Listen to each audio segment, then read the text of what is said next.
पूछ जो है देसी शराब होती है ना। देसी शराब जो है कटक से, उड़ीसा से कोई सांसद नहीं होता है। 2021 को बेस बनाकर ये रिपोर्ट लाई गई है और इस डेमोक्रेसी, क्योंकि हमें नहीं राइट दोगे हम रैली निकाल देंगे। पहले शर्म करते थे लोग। प्रोटेम स्पीकर एक टर्म आया, हालांकि आज इसको एक माँ बाप ऐसे जिनके पास है ही नहीं, खिला नहीं पाते, एक माँ बाप ऐसे जो खिला नहीं पाते, है ना। उनका रिकॉर्ड मेंटेन हुआ कि इसकी मृत्यु हो गई हॉस्पिटल में, किस कारण से हुई, इस कारण से हुई। तो इसका मतलब ये हुआ कि इकोनॉमिक पार्टिसिपेशन में जेंडर इक्वलिटी, इसी दृष्टि को ध्यान में रखते हुए आपको भी अपनी तैयारी करनी है। इस बारी जो है हम लोग सबसे पहली क्लास में 17 जून से 23 जून 2024 के सप्ताह में जो घटनाक्रम हुआ है उसको पढ़ रहे हैं ना।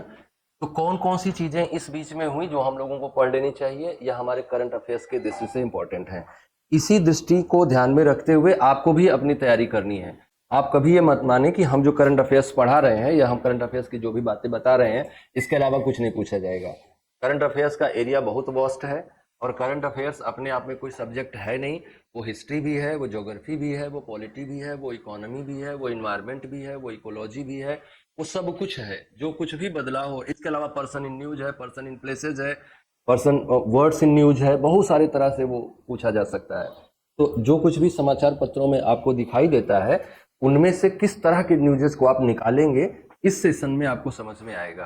जैसे अगर हम ये बात करें कि 17 जून से लेकर 23 जून तक के अगर खास खास न्यूज़पेपर को हम स्टडी करें, जैसे हमारा जो स्टडी रहा है वो इंडियन एक्सप्रेस का रहा है और द हिंदू का रहा है, और थोड़ा बहुत हिंदी न्यूज़पेपर भी हमने देखा, जैसे अमर उजाला वगैरह भी हमने देखा। तो उनके आधार पर जो सप्ताह भर के न्यूज निकल के आए वो ये हैं जिन पे हमें डिस्कशन करना चाहिए। इतना ही नहीं है, 19 टॉपिक हमको समझ में आए जिन पर हमारे प्रश्न बन सकते हैं। ये 19 टॉपिक में है state of global air report. State of global air report ये बताती है कि पूरी दुनिया में एयर पोल्यूशन का क्या सिचुएशन है। 2021 को बेस बनाकर ये रिपोर्ट लाई गई है और इसमें ये बताया गया है कि बहुत सारे लोगों की मौत इस कारण से हुई है जो एयर के पोल्यूशन के कारण जिनकी मृत्यु हुई है, इस ऐसी बीमारियों से हुई जिन बीमारियों से हमें, जो बीमारियां हमें एयर पोल्यूशन के कारण से होती हैं। इन मृत्यु में जर्मनी और इन मृत्यु में चाइना और इंडिया सबसे ज्यादा कंट्रीब्यूट कर रहे हैं। दूसरा हम डिस्कशन कर भी चुके हैं एक बार इस पे, global gender gap index 2024। Global gender gap index 2024 हमको ये बताता है कि हमारे स्त्री और पुरुषों के बीच में किस तरह का अंतर पाया जाता है, किन किन मुद्दों पर ये इंडेक्स बनाया जाता है और भारत की क्या स्थिति है, कुल कितने देशों को शामिल किया गया है, सब हम आगे चर्चा करेंगे। प्रोटेम स्पीकर एक टर्म आया, हालांकि आज इसको हम लोग डिस्कस कर रहे हैं तो बहुत जरूरत नहीं रहेगी क्योंकि अभी अभी स्पीकर का चुनाव हो गया है और ओम बिरला को फिर से स्पीकर बना दिया गया है। लेकिन हमारे लिए एक टेक्निकल टर्म है प्रोटेम स्पीकर है। स्पीकर प्रोटेम क्या होता है, स्पीकर प्रोटेम किसे कहा जाता है, तो वो भी टर्म हम देख लेंगे। जैसे कॉन्स्टिट्यूशन ऑफ इंडिया में कहीं भी प्रोविजन नहीं किया गया है कि कोई स्पीकर ऑफ प्रोटेम होगा, लेकिन स्पीकर प्रोटेम का प्रोविजन कहाँ किया गया है, जो हैंडबुक बनाई गई है संसदीय कार्य मंत्रालय की उसमें प्रोटेम स्पीकर का प्रोविजन किया गया है और कहा गया है कि पहली बैठक में एक व्यक्ति को प्रोटेम स्पीकर चुना जाएगा और प्रेसिडेंट उसको शपथ दिलवाएगा, बाकी लोगों को वो दिलवाएगा। तो स्पीकर प्रोटेम किसको चुना गया, भर्तृहरि महताब को चुना गया, जो कि कहां से सांसद हैं, कटक से। उड़ीसा से कोई सांसद नहीं होता है ना, कॉन्स्टिट्यूएंसी सांसद होता है। तो कटक से सांसद हैं और लगातार 7 बार से सांसद हैं, तो इस कारण से उनको स्पीकर प्रोटेम चुना गया। National forensic infrastructure enhancement scheme लाई गई है ताकि अपराधों की जांच की प्रक्रिया को ज्यादा बेहतर बनाया जा सके, फोरेंसिक साइंस को ज्यादा अच्छे से इंप्लीमेंट किया जा सके। फोरेंसिक साइंस क्या है, फोरेंसिक साइंस का मतलब अपराध जांच का विज्ञान। तो वो कैसे, उस स्कीम में क्या क्या प्रोविजंस किए गए हैं, यूनिवर्सिटीज बनाई जाएंगी, कॉलेजेस बनाए जाएंगे, ज्यादा लैब खोले जाएंगे, क्योंकि अपराधों की जांच की प्रक्रिया में फोरेंसिक के कारण से जो लेट होता है उसको कम करने का ये स्कीम है। पोस्ट ऑफिस एक्ट ऐतिहासिक मामला है ये, है ना, हिस्टोरिकल है, कब से लटका हुआ था और अभी जाकर 2023 के नाम से इसको पास किया गया। पोस्ट ऑफिस एक्ट 2023 के नाम से पास किया गया। क्या प्रोविजन है आगे हम लोग देखेंगे। कौवे बहुत बड़ी समस्या बने हुए थे किसी सरकार के लिए, तो बहुत सारे कौवों को मारने का उन्होंने प्रयोजन बनाया केनिया सरकार ने। तो हम जानेंगे कि कौवों के बारे में भी थोड़ी जानकारी की। अगर कोई देश कौवा मारने के लिए परेशान है तो निश्चित तौर पे कौवा जो है वो महत्वपूर्ण हो गया। अच्छा, इसलिए भी हमने इस टॉपिक को लिया क्योंकि हमारे यहाँ कौवों की संख्या लगातार गिरती जा रही है और अगर IUCN की माने तो IUCN तो इसको इंडेंजर्ड स्पीसीज में नहीं लिस्ट किया है, अभी इसको वो कहा है कि लीस्ट कंसर्न स्पीसीज है। ये लीस्ट कंसर्न स्पीसीज का मतलब है कि इस पर बहुत ज़्यादा सोचने की जरूरत नहीं है, ये है सफिशियंट अभी, और जो इनके नेचुरल हैबिटाट हैं वहाँ पे ये पाए जाते हैं। लेकिन अगर आप अपने अनुभव से सोचें तो आप पाएंगे कि जितना आपके बचपन में कौवे दिखाई देते थे अब उतना नहीं दिखाई देते। तो इनकी भी संख्या गिर रही है, इनको भी प्रोटेक्शन की जरूरत होगी। समर सोलस्टाइस, ये कोई करंट अफेयर्स का न्यूज नहीं है, ये तो हर साल होता है, लेकिन मैंने सोचा कि इसी के बहाने आपको अयनांत की व्यवस्था समझ में आ जाएगी। सोलस्टाइस का मतलब अयनांत, ग्रीष्म अयनांत कौन से दिन को होता है?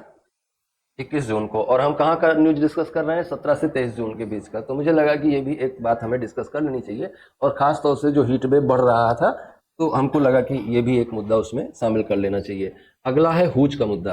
ये क्या होता है? हूच जो है देसी शराब होती है ना? देसी शराब जो है उसको हम हूच कहते हैं। और ये अभी तमिलनाडु में बहुत क्राइसिस हुआ जिसमें करीब 80-90 लोग मर गए और 100-150 लोग उससे बहुत बुरी तरह से क्षतिग्रस्त हुए। और उस पर सरकार का कोई रेगुलेशन नहीं है, लेकिन बहुत ज़्यादा शराब का मजा लेने के चक्कर में इस तरह की गतिविधियां होती हैं। उन स्टेट में, खासतौर से जिन स्टेट में पहले से ही शराब अलाउड है, तो वहाँ हूच की कोई ज़रूरत होती नहीं है। चिलीज पे भी कुछ बात करेंगे, आप आगे देखेंगे, वो है मुद्दा। क्या है मुद्दा आगे देखेंगे। इसके अलावा ये एक दवाई है माइफप्रिस्टोन, इस पर रोक लगाई सरकार ने, मतलब इस पर एक मुकदमा चला जिसमें अमेरिका के सर्वोच्च न्यायालय ने इस पर प्रतिबंध लगाया। ये क्या दवाई है, कैसी दवाई है, उस पर भी हम लोग थोड़ी बात करेंगे। क्लाउड 3.5, ये क्या है? ये जो है पहला एआई टूल है ना? एआई से बनाया गया एक सिस्टम है जिसमें हम लोग अभी आगे चर्चा करेंगे, तो आपको समझ। Thailand recognise same sex marriages, है ना? तो ये भी, इस पर ये भी थोड़ा ऐसा मुद्दा है जिसमें हमें बात कर लेनी चाहिए। और फिर है maritime rescue coordination centre, Bharat और श्रीलंका के पारस्परिक सहयोग से हिंद महासागर में बनाया गया है, जिससे हम मैरीटाइम जो क्लैमिटीज होती हैं उनको रेस्क्यू करने के लिए हम काम कर पाएंगे। इससे पहले भी हम 2007 में ही सुनामी चेतावनी प्रणाली हमने विकसित करी थी, जो कि हिंद महासागर में पहले से लगाई गई थी। तो उसी को ये और ज़्यादा बेहतर करेगा। और जो भी मैरीटाइम क्राइसिस के दौरान जो भी सिचुएशन बनती है, मतलब समुद्र में जो कुछ भी नुकसान के टाइम पे होता है या प्राकृतिक आपदाओं के टाइम पे होता है, तूफानों के टाइम पे होता है, तो उसमें हम कैसे एक रेस्क्यू सिस्टम डेवलप कर पाएं, उसके लिए एक स्कीम बनाई गई है, एक सेंटर बनाया गया है। इस पीस समिट हुई जो कि हुई यूक्रेन और रूस के मुद्दे पर, स्विट्जरलैंड में हुई, उस पर भी हम लोग थोड़ी बात करेंगे। G7 की बैठक हुई इटली में, इस पर भी हम लोग थोड़ी बात करेंगे। थोड़ी बात हम लोग मेलोनी पे भी करेंगे, है ना? इसके अलावा रिजॉल्व टाइबेट एक्ट नाम से एक अधिनियम पारित किया गया अमेरिका की संसद में। तो क्या मतलब है इसका, टाइबेट को आज़ाद करने का, या रिजॉल्व टाइबेट एक्ट अमेरिका पास कर रहा है तो उसका क्या कंसर्न है और क्यों वो हमारे लिए चर्चा का विषय है। सेंसोरिनियल डीफनेस, एक नई बीमारी आई थी चर्चा में, तो मैंने सोचा कि आपको ये बात भी पता होनी चाहिए कि सेंसोरिनियल डीफनेस क्यों होती है। ये एक तरह का बहरापन है। अलका याग्निक में रिसर्च हुआ, अलका याग्निक को देखा गया कि उनको सेंसोरिनियल डीफनेस है। तो मैंने सोचा कि ये भी हमें जानना चाहिए कि ये क्या है, ये किस तरह का डीफनेस होता है। एक तरह का नया बीमारी इंट्रोड्यूस हुआ, हर साल कुछ ना कुछ नया नया बीमारी आते रहता है ना। और फिर जो है नालंदा यूनिवर्सिटी का उद्घाटन हुआ, तो हमको लगा कि इस पर भी थोड़ी चर्चा होनी चाहिए कि नालंदा यूनिवर्सिटी को किन लोगों के सहयोग से बनवाया गया, और क्या वो उसका हिस्टोरिसिटी क्या थी, और उसका क्या इंपॉर्टेंस है वर्तमान समय में करंट अफेयर्स के पॉइंट से। और नॉर्मी गेम्स हुए 2024 में, ये इसलिए चर्चा में रहे क्योंकि हमारे यहाँ के जो जेवलिन थ्रोअर हैं, हाँ, नीरज चोपड़ा, उन्होंने गोल्ड मेडल जीता, तो इसलिए ये भी इम्पोर्टेंट रहे हमारे लिए। तो इतने सारे मुद्दों पर हम लोग आगे आने वाले इस क्लास में चर्चा करने वाले हैं, है ना? इनको आप चाहे तो नोट करें, और चाहे तो हम ग्रुप में इसका पीडीएफ भी दे सकते हैं आपको। तो आप चाहे तो नोट करें और चाहे तो हमारे साथ सुनते रहें केवल, और हम इसको आपको ग्रुप पर सेंड कर देंगे।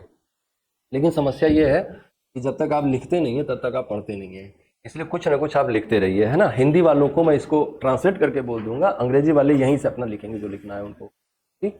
सबसे पहली न्यूज जो हम लोगों ने बात करी थी वो है state of global air report, है ना? State of global air report पर हम थोड़ा और आगे भी बात करें, है ना?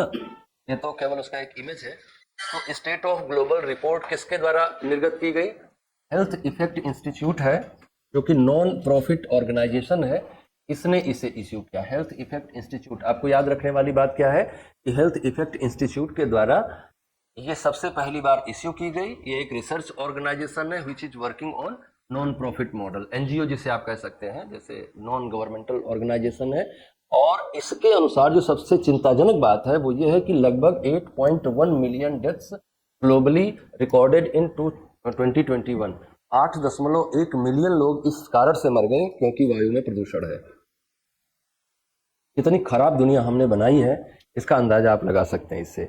और उससे भी ज्यादा चिंताजनक बात यह है कि China and India accounts for 55% of the global burden. At 2.3 million लोग चाइना में मरे हैं और 2.1 मिलियन लोग भारत में मरे हैं खराब सांस के कारण से, सांस की खराब क्वालिटी के कारण से। 2021 केवल एक साल का डेटा इसने दिया है।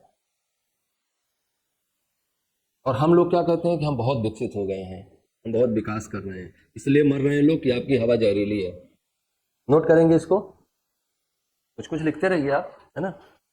तो इंग्लिश वाले यहां से लिख लें, हिंदी वाले को हम बोल दे रहे हैं, या हम पूरा पढ़ा दे रहे हैं, आपको भेज देंगे आप, हाँ वो आप ट्रांसलेट कर लीजिएगा अपने हिसाब से, नहीं तो बहुत लंबा चला जाएगा लिखेंगे तो चाइना और इंडिया में बहुत चिंताजनक सिचुएशन है वायु प्रदूषण की। आगे ये कह रहे हैं कि produced first time in partnership with UNICEF. UNICEF किसके लिए काम करता है, सॉरी, यूनिसेफ किसके लिए काम करता है, चिल्ड्रंस वेलफेयर में काम करता है ना। तो यूनिसेफ के साथ पार्टनरशिप विद द यूनिसेफ के साथ मिलकर इसको निर्गत किया गया, जिसके कारण से ये भी पता चल पाया कि बच्चों पर इसका क्या असर हो रहा है खराब वायु का। तो जो रिपोर्ट आई वो बता रही है कि children under 5 year old are specially vulnerable with the health effects including premature birth and low birth weight, asthma, lung diseases.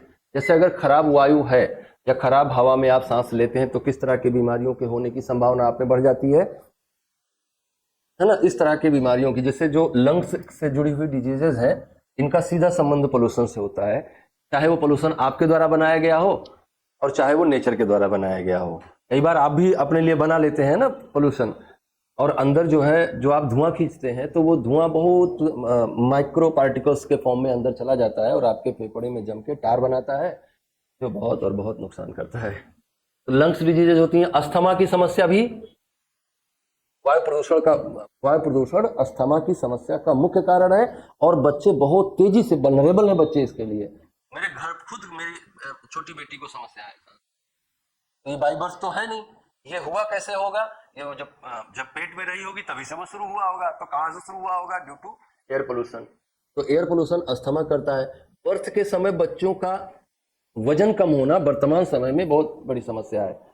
हर बार बच्चे को कुछ ना कुछ समय के लिए आपको उसमें रखना पड़ता है ना, एनआईसीयू में रखना पड़ता है, हाँ इंक्यूबेटर में रखना पड़ता है। तो वो ऐसा क्यों हो रहा है, ऐसा इसीलिए हो रहा है क्योंकि उनका लो वेट रहता है। प्रीमेच्योर बर्थ भी बढ़ा रहा है, हालांकि ये प्रीमेच्योर बर्थ का और भी बहुत सारा कारण है। In 2021 exposure to air pollution was linked to more than 7 lakh deaths of children under 5 year old. जो 8.1 मिलियन लोग मरे हैं उसमें से 7 लाख लोग कैसे मरे हैं, जिनकी उम्र 5 साल से कम है, छोटे बच्चे मरे हैं।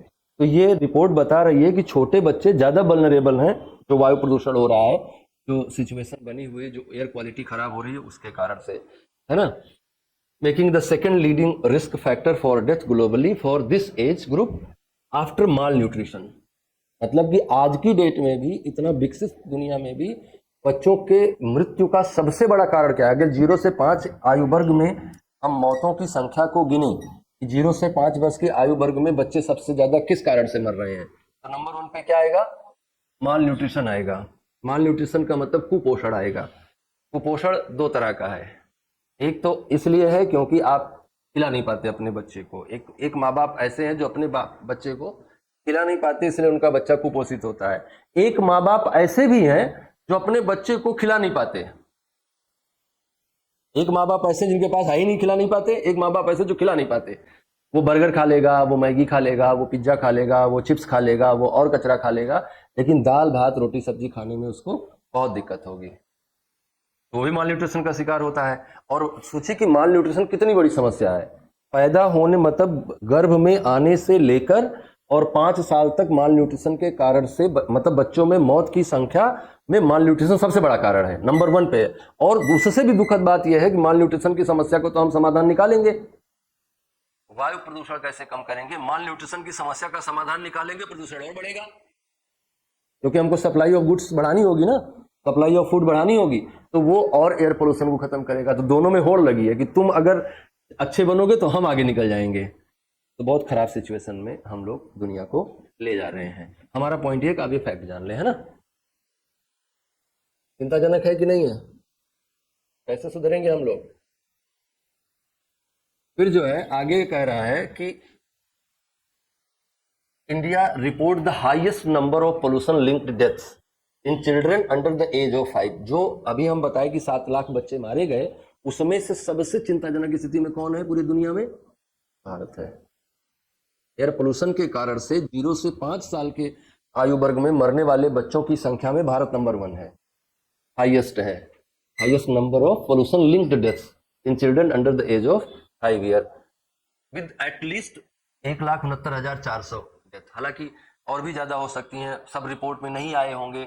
बच्चा मरा, कैसे मरा वो दफन कर दिया, डॉक्टर तक नहीं पहुंच पाई बात। ये तो उन बच्चों की बात हो रही होगी जो हॉस्पिटल तक गए थे, है ना, उनका रिकॉर्ड मेंटेन हुआ कि इसकी मृत्यु हो गई हॉस्पिटल में, किस कारण से हुई, इस कारण से हुई। उस रिकॉर्ड को इस रिपोर्ट ने स्टडी किया है। जो बच्चा घर पे मर गया, अस्पताल में नहीं जा पाया, पता ही नहीं चला काहे मरा, तो रिकॉर्ड ही नहीं हुआ है। तो बहुत भयावह स्थिति है और इसके बारे में state of global air report बता रही है। तो state of global air report में जो ये डेटा शीट है इसको आप याद रखिए, ठीक है। अगले समाचार की ओर चलें।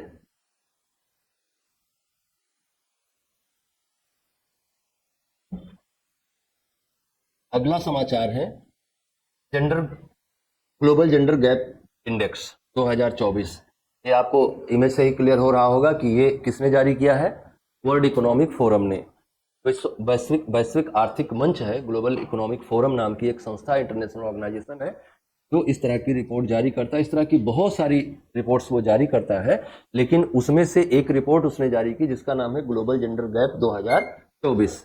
चलिए आगे देखते हैं कि इस रिपोर्ट में इन्होंने क्या क्या बातें लिखी हैं। सबसे पहली बात जो है वो the global gender gap index is released annually by the world economic forum. हर साल वर्ल्ड इकोनॉमिक फोरम नाम का ऑर्गेनाइजेशन है जो महिलाओं में और पुरुषों के बीच होने वाले अंतर को मापता है। इसके मापने के तरीके कुछ इस तरह से हैं, या पैरामीटर्स कुछ इस तरह से हैं कि कैसे मापेगा, किन किन चीजों पे मापेगा। तो पहला मापन का आधार क्या है? इकोनॉमिक पार्टिसिपेशन एंड अपॉर्चुनिटी, मतलब कि स्त्रियों और पुरुषों में इकोनॉमिक पार्टिसिपेशन का रेशियो क्या है। आर्थिक क्रियाकलापों में स्त्रियां और पुरुषों की भागीदारी किसी भी देश में किस स्तर पे है? 50-50 है, मतलब कि 50-50 है, मतलब कि बराबर है। जैसे अगर किसी हम इकोनॉमिक एक्टिविटी में हम देखें कि पुरुष ज्यादा है कि स्त्री ज्यादा है, तो आपको क्या मिलेगा? पुरुष ज्यादा है। तो इसका मतलब ये हुआ कि इकोनॉमिक पार्टिसिपेशन में जेंडर इक्वलिटी नहीं है। दूसरी बात क्या है कि वो कह रहा है कि हम अपॉर्चुनिटीज को भी नापेंगे कि क्या लोगों को इक्वल अपॉर्चुनिटीज मिल रही हैं इकोनॉमिक पार्टिसिपेशन में, एजुकेशन में, किसी भी चीज में मिल रही है क्या? गवर्नमेंट तो दे रही है इक्वल अपॉर्चुनिटी, लेकिन हम गवर्नमेंट की बात नहीं। अच्छा, इक्वल अपॉर्चुनिटी किताब पे तो मिल रही है। अगर हम सरकार वाली बात भी करें तो वो कहां मिल रही है? इक्वल अपॉर्चुनिटी किताब में मिल रही है, कानून की बुक में लिखा हुआ है कि इक्वल अपॉर्चुनिटी है। लेकिन जिस तरह के हर्डल्स उसी काम को करने के लिए जिस तरह के हर्डल्स लड़कियों के सामने आते हैं, क्या उसी तरह से पुरुषों के सामने आते हैं? कुछ ज्यादा सोशल हर्डल्स आते हैं, कुछ ज्यादा इकोनॉमिक हर्डल्स आते हैं। अगर किसी भी पिता के पास अपनी बेटी और बेटे में से किसी एक को भी पढ़ाने का पैसा हो, किसी एक को ही पढ़ाने का पैसा हो, तो हमेशा वो बेटे को प्रेफर करेगा। तो यहाँ पर हम जेंडर इनइक्वलिटी करते हैं। तो जेंडर इक्वलिटी हम कहाँ माप, ये जो जेंडर इंडेक्स बनेगा या जो जेंडर गैप इंडेक्स बनेगा वो किन किन चीजों का मापन करेगा? Economic participation and opportunity, educational attainment, शिक्षा की प्राप्ति की क्या दशा है, और तीसरा है हेल्थ एंड सर्वाइवल, उनका स्वास्थ्य और उनकी जीवन क्या है, उनका सर्वाइवलिटी क्या है, कितना लंबा उनका जीवन है, और पॉलिटिकली वो कितना एम्पावर्ड है, मतलब उनको राजनीतिक क्रियाकलापों में भागीदारी मिलती है कि नहीं मिलती है, ये भी देखा जाएगा। तो the index lies between 0 to 1। अगर 1 है तो मानेंगे कि क्या है? मैक्सिमम है। 1 डिनोट कंप्लीट पैरिटी, मतलब कि दोनों में एकदम समानता है, और 0 है तो वो बहुत कम समानता है। 0 बताएगा अत्यंत कम समानता को, 1 बताएगा पूर्ण समानता को। तो जो नंबर 1 पे है आइसलैंड, वो भी पूरी तरह से समानता नहीं दे पाया है अभी तक। वहां पर भी 9.86 है, 0.986 है संभवतः वहां का रैंक जो है। अभी हम देखते हैं कि क्या है। तो ये देखिए, the index shows that while no country has achieved full gender parity, 97% 97% of the economies included in this edition have closed more than 60% of their gap। मतलब कहने का ये है कि कोई भी देश अभी तक उसको कंप्लीट पैरिटी पर नहीं ला पाया है। जितना भी इकोनॉमीज को इसमें हमने शामिल किया है उसमें कोई 100% तक नहीं जा पाया है, मतलब कंप्लीट पैरिटी स्त्री और पुरुष के बीच में नहीं स्थापित करवा पाया है। 97% of the economies included in this edition, जो इसमें किया गया उसमें से 90% कितना है, 60 के ऊपर गए हैं इन कंपेयर टू 85% इन 2006। जो 86% असमानता थी उसको घटा के कहां तक ले आ लिए हैं, मतलब ये एवरेज है कि 60% तक ले आ लिए हैं, लेकिन अलग अलग देशों का परफॉर्मेंस इसमें भी अलग अलग है। जैसे आइसलैंड है 93.5% है इनके यहाँ, मतलब कि 93.5% पैरिटी है। इसका मतलब क्या समझ रहे हैं कि अगर 100 पुरुष किसी इकोनॉमिक एक्टिविटी में लगा है, 100 आदमी अगर किसी इकोनॉमिक एक्टिविटी में लगा है, तो 93 स्त्रियां भी उस इकोनॉमिक एक्टिविटी में लगी हैं। तो वो दोनों को कंपेयर करके 93.5% का रेशियो आ जाएगा। तो 93.5% is again ranked first and has been leading the index for a decade and half. Finland is ranked second and Norway is ranked third. अब बहुत दिन से वो नंबर 15 सालों से नंबर 1 बना हुआ है आइसलैंड, और दूसरे नंबर पे कौन है, फिनलैंड है, और तीसरे नंबर पे नॉर्वे है। आपको एक बात तो एहसास हो ही रहा होगा कि जो देश वो स्कैंडिनेवियन है उनके यहाँ सभी तरह की समानता में, सभी तरह से अच्छा है जीवन वहां पे, चाहे वो इम्प्लीमेंटेशन ऑफ लॉ हो, चाहे वो स्त्रियों की समानता की बात हो, चाहे वो शिक्षा की बात हो, चाहे जीवन की गुणवत्ता की बात हो, सभी में वो आगे हैं। तो ये सिचुएशन है। अब जरा इंडिया की बात कर लेते हैं। India ranks 129 out of 146 countries, है ना, ये स्थिति है। 146 में 129वें पे हैं आप, मतलब 10-12 ही देश आपसे पीछे हैं। This puts India at the 18th position from the bottom, नीचे से 18वें नंबर पे आप है ना। इन 2023 India stood at 127 rank out of 146 countries, मतलब 2 हाथ और आप पीछे खिसक गए हैं। इस पर हमने कंप्लीट वीडियो भी बनाया है एक एक चीज पर, उसको भी आप चाहें तो रेफरेंस के लिए देख सकते हैं। ये थोड़ा आप उनके किन किन चीजों पर क्या स्थिति है, अपने देश की हम बात कर रहे हैं, केवल इंडिया की, बाकी पूरी दुनिया कैसे काम कर रही है वो तो हमारा विषय है नहीं, लेकिन अपने में ये जान लीजिए कि India's performance across the component of the global gender gap index, जो भी कंपोनेंट ये हमने 4 बताए थे, चारों कंपोनेंट में इंडिया की रैंकिंग और इंडिया का कंडीशन, एक ध्यान रखिएगा 0 से 1 के बीच में सारा मेजरमेंट किया गया है। तो अगर हम कहें कि इनकम पार्टिसिपेशन में क्या सिचुएशन है इंडिया की, इकोनॉमिक पार्टिसिपेशन एंड अपॉर्चुनिटी में इंडिया की क्या कंडीशन है, तो रैंक देखिए ना 5 से भी नीचे है, 0.5 से नीचे है अभी आप, 0.398 आपका वो है स्कोर है। तो 0.398 आपका स्कोर है, और रैंक आपकी कहां आ रही है उसमें, 142वें में। याद रखिए ये सारी रैंक 146 में है। मतलब कि अगर हम इनकम अपॉर्चुनिटी, इनकम पैरिटी की बात करें, आय में समानता की बात करें, तो भारत में स्त्रियों की स्थिति बहुत चिंताजनक है। नहीं,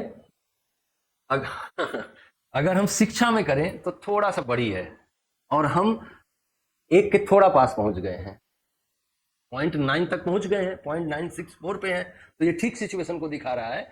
रैंक भी हमारी अभी सुधरी नहीं है, क्योंकि जैसे जैसे आप आगे जाते हैं ना, वैसे वैसे कंपटीशन बढ़ता जाता है।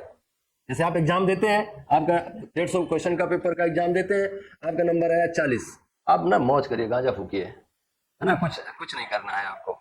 लेकिन आपका अगर आपका नंबर आया 121 और कट ऑफ गई है 125, तो आप ये मत समझिएगा आप 4 नंबर से चूक गए, आप जैसे न जाने कितने नंबर चूक गए चौहान हो गए, है ना। तो जैसे जैसे हम टारगेट के पास जाते हैं वैसे वैसे कंपटीशन बढ़ते जाता है। ऐसे समझो ना कि तुम अपने घर से कार लेके निकलो पटना आने के लिए, अकेले चल रहे हो सड़क पे, जैसे जैसे पटना नजदीक आता जाएगा वैसे वैसे कारों की संख्या बढ़ती जाएगी। कैसे बढ़ती जाती है, अलग अलग जगहों से लोग पटना आ रहे होते हैं तो बढ़ा देते हैं संख्या को, है ना। तो हमेशा जब भी मंजिल के पास जाएंगे, मंजिल अगर आपकी अच्छी है तो भीड़ तो बढ़ जाएगी। जिस मंजिल के पीछे आप पड़ रहे थे वहां भी भीड़ है, आप एक दिन चूके नहीं कोई दूसरा ले उड़ेगा, है ना। इसीलिए कई लोग जो है क्लास में बैठे बैठे भी मैसेज भेज देते हैं कि जहां मेरा मैसेज फेल किया किसी और का मैसेज आ जाएगा। इतना असुरक्षा का भाव भारत के पुरुषों में है ना। हाँ, दुनिया के सबसे असुरक्षित पुरुष भारत में पाए जाते हैं। उनको हमेशा लगता है कि मेरी गर्लफ्रेंड किसी दूसरे के चक्कर में है, हमेशा लगता है ना। और वो पूरा बांध के रखना चाहते हैं कि नहीं हम इसको नहीं जाने देंगे, अपना अपना 72 मुंह मारेंगे, है ना, पर इसको नहीं जाने देंगे, है। ये थोड़ा टेंडेंसी है, लेकिन अच्छी बात है कि एजुकेशन के पैरामीटर पे स्त्रियों की भागीदारी भारत में लगातार बढ़ रही है और बहुत सारे पैरामीटर्स में भारत सरकार काम कर रही है, स्टेट गवर्नमेंट काम कर रही है। हेल्थ सर्वाइवल में स्थिति ठीक ठाक है, 9.5 के ऊपर है, मतलब 0.95 के ऊपर है, तो वहां भी स्थिति ठीक है। लेकिन और कंपटीशन है ना, हमने कहा रैंक देखो ना 142 में है ना। अभी भी ऐसे तो बहुत सारा स्कीम्स चलाई गई लेकिन अभी भी बहुत ज्यादा समस्या है हेल्थ को लेकर, वुमेन हेल्थ को लेकर। पॉलिटिकल एम्पावरमेंट में आप 0.251 है और रैंक आपकी 65 है, तो आप जो है बहुत अच्छे हैं। और वो बहुत सही बात भी है कि पॉलिटिकली इंडियन वुमेन्स जितनी एम्पावर्ड हैं उतना अगल बगल के देशों में आप नहीं देखेंगे। आप 1947 में आजाद हुए, 1965 में इंदिरा गांधी भारत की पहली महिला प्रधानमंत्री बन गई और अमेरिका के इतिहास में आज तक कोई महिला राष्ट्रपति नहीं बना है। 1776 से लेकर आज तक के इतिहास में कोई महिला राष्ट्रपति नहीं बना है और आपके यहाँ आजादी के 20 साल में महिला प्रधानमंत्री बन गई। आज के टाइम पे कितने राज्यों की मुख्यमंत्री हैं, है ना। तो ऐसे बहन ममता बनर्जी, बहन मायावती, बहन सब ये सब, हाँ जयललिता, ये सब देखो ना कितना बढ़िया बढ़िया काम कर रही हैं। जिसने शादी नहीं करी है ना वो अच्छा काम करेगा अपने जीवन में। नहीं वो तो आज आज आज सुबह सुबह एक नई रिसर्च मैंने करी कि जिनकी पत्नियों का नाम यशोदा होता है वो बहुत क्रांतिकारी होते हैं। महात्मा बुद्ध पर यह नियम लागू होता है, उनकी पत्नी का नाम यशोधरा था। ये महावीर स्वामी पर भी लागू होता है, उनकी पत्नी का नाम यशोदा था। और ये महापुरुष महामहिम पर भी लागू होता है, प्रभु पर भी लागू होता है, इनकी पत्नी का नाम यशोदा है। और तीनों जो है छोड़ दिए थे। तो यशोदा के पतियों में क्रांतिकारिता होती है ना। हाँ? तो फिर छूट जाएगी ना, क्या फायदा ढूंढने का।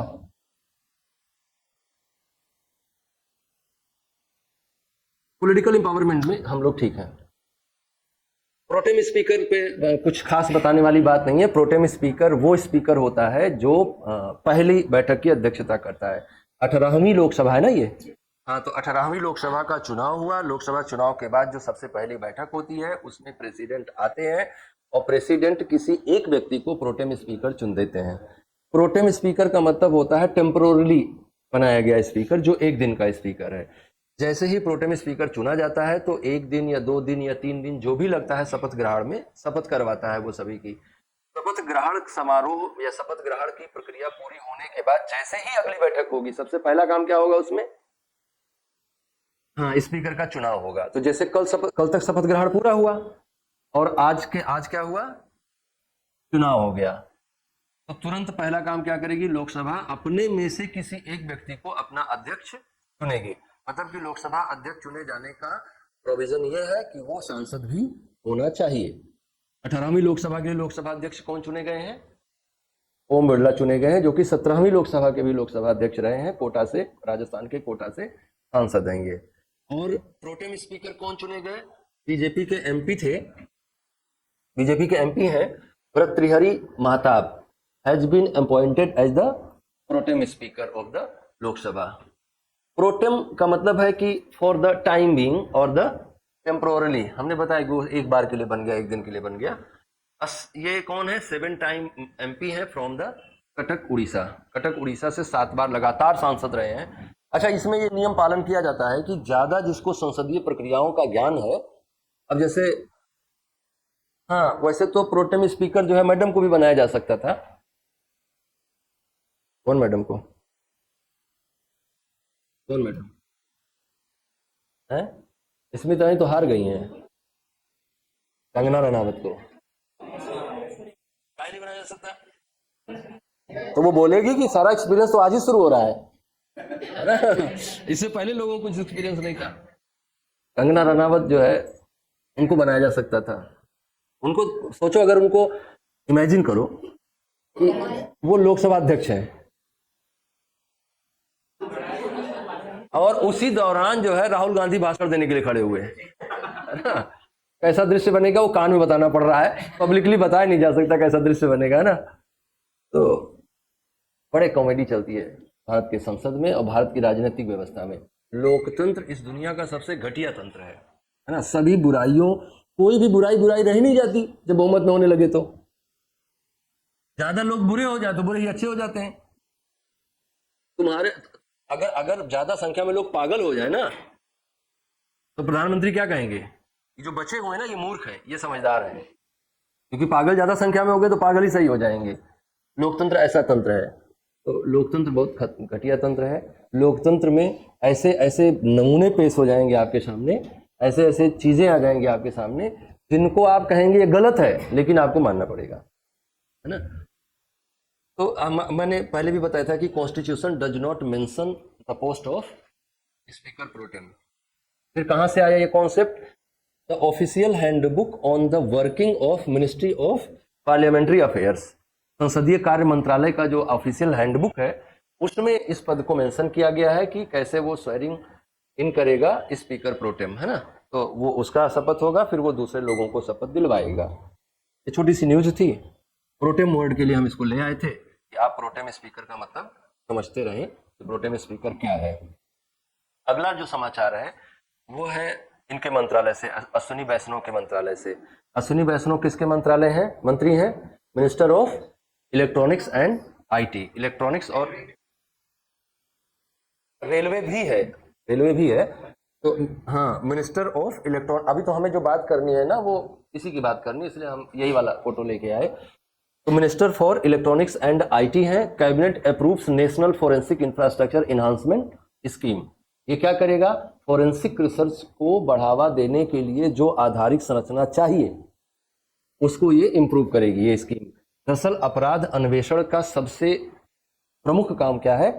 फोरेंसिक जांच। क्योंकि आज के समय में अपराध अन्वेषण या अपराधों की खोज, क्राइम इन्वेस्टिगेशन उसको इंग्लिश में कहेंगे, क्राइम इन्वेस्टिगेशन के लिए सबसे जरूरी चीज क्या है? कि फोरेंसिकली हम स्ट्रांग रहे, नई नई जो टेक्नोलॉजीज पूरी दुनिया फॉलो कर रही है उसको फॉलो करते रहें। लेकिन वो ठीक था नहीं हमारे यहाँ उसका इंफ्रास्ट्रक्चर। और हम जानते हैं कानून और व्यवस्था में बहुत बदलाव की ओर चल रहे हैं, सरकार बहुत बदलाव की ओर चल रही है। जैसे आईपीसी में चेंज किया, सीआरपीसी में चेंज किया, और जो एविडेंस एक्ट है उसमें भी बदलाव किया, साक्ष्य अधिनियम जो उसमें बदलाव किया, और तमाम नए नए तरह के कानून हैं। तो सबसे बड़ा जरूरत क्या है? कानून नए बनाना, या जो बने हुए कानून है उनका रेट ऑफ कन्विक्शन बढ़ाना।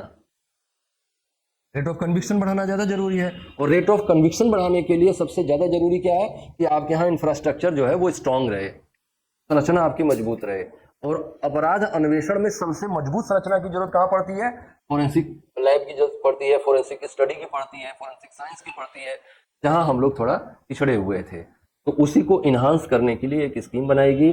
Cabinet approves establishment off campus of national, ऐसा कैसे हुआ?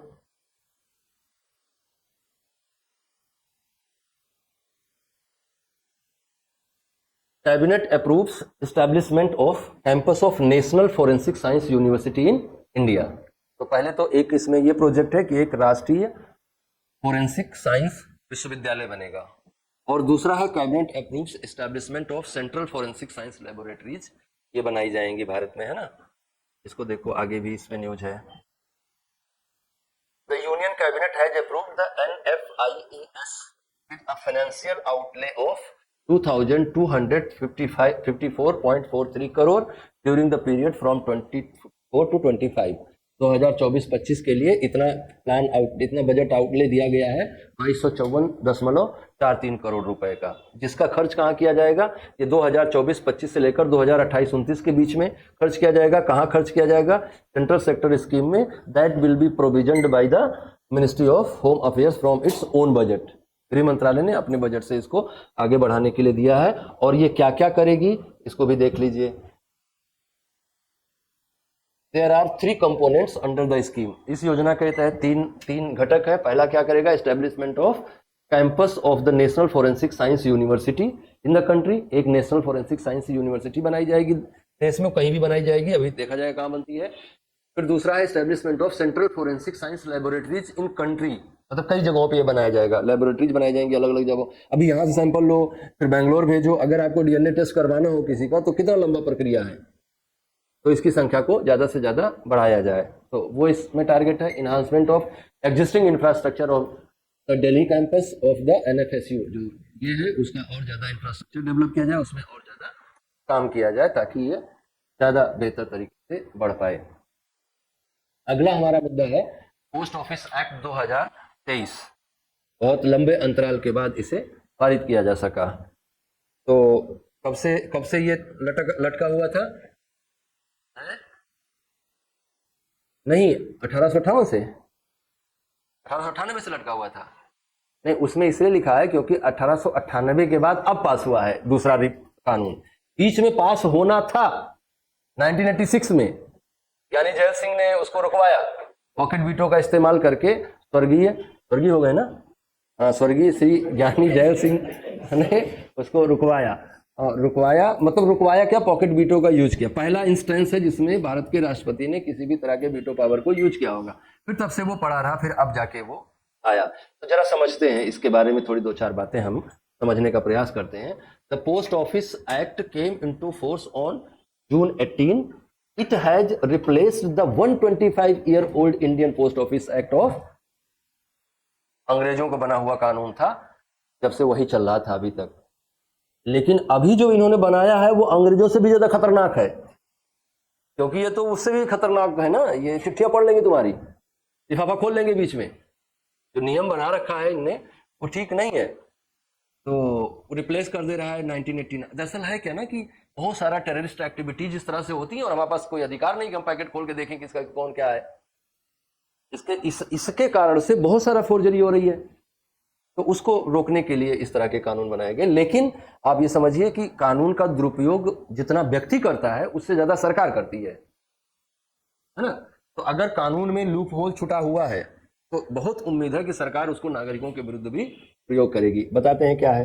The act contains provision that allow the centre to intercept, open और detain any item and deliver it to customs authorities, है ना। ये कैसा लगा सुन के आपको? है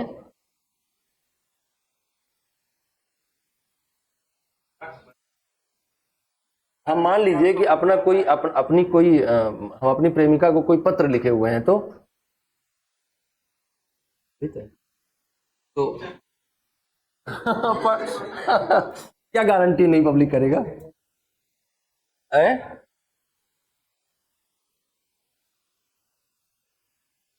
तो वही बात है ना। आप और तरीके निकालो। मैं क्या कह रहा हूं, मैं बार बार आपको समझा रहा हूं कि लड़ाई है ये जो नागरिकों और राज्य के बीच लड़ी जा रही है। नागरिकों को अपने अधिकार चाहिए और राज्य नागरिकों पर ज्यादा से ज्यादा नियंत्रण रखना चाहता है और नाम लेता है लॉ एंड ऑर्डर का। तो वो हम कुछ नहीं कहना चाह रहे हैं, आप बेवजह भावुक मत होइए, है ना। सरकार का मन है कुछ भी करे वो, सरकार तो सरकार है ना। ऊपर भगवान नीचे सरकार, इसके अलावा तो दुनिया में कोई हस्ती है नहीं। हम लोग कौन है? चलती चाकी देखकर दिया कबीरा रोए, दो पाटन के बीच में साबुत बचा न कोय। तो वो तो कबीर जी ने किसी और संदर्भ में कहा था, लेकिन मैं इसको इस संदर्भ में कह रहा हूं कि ये दो जो पार्ट है ना, नीचे राजा का पार्ट है, ऊपर भगवान का पार्ट है। इसके बीच में हम सब कौन है? ताने हैं, पिस रहे हैं, पिस रहे हैं, पिस रहे हैं। हैं, इसी में थोड़ा कहीं खुशी के क्षण ढूंढ लेते हैं, किसी को देखकर आपको अच्छा लग जाता है, थोड़ा आप प्रसन्न हो जाते हैं, लेकिन आप यकीन मानिए कि वही देर तक बैठा रह जाएगा तो आपको बुरा भी लगने लगे, है ना। तो हम लोग थोड़ा थोड़ा खुशी इसमें तलाश रहे हैं। कौवा उवा भी देखते रहिए कि खत्म तो नहीं होने पा रहा है कौवा बिरयानी खाने को फिर नहीं मिल पाएगा।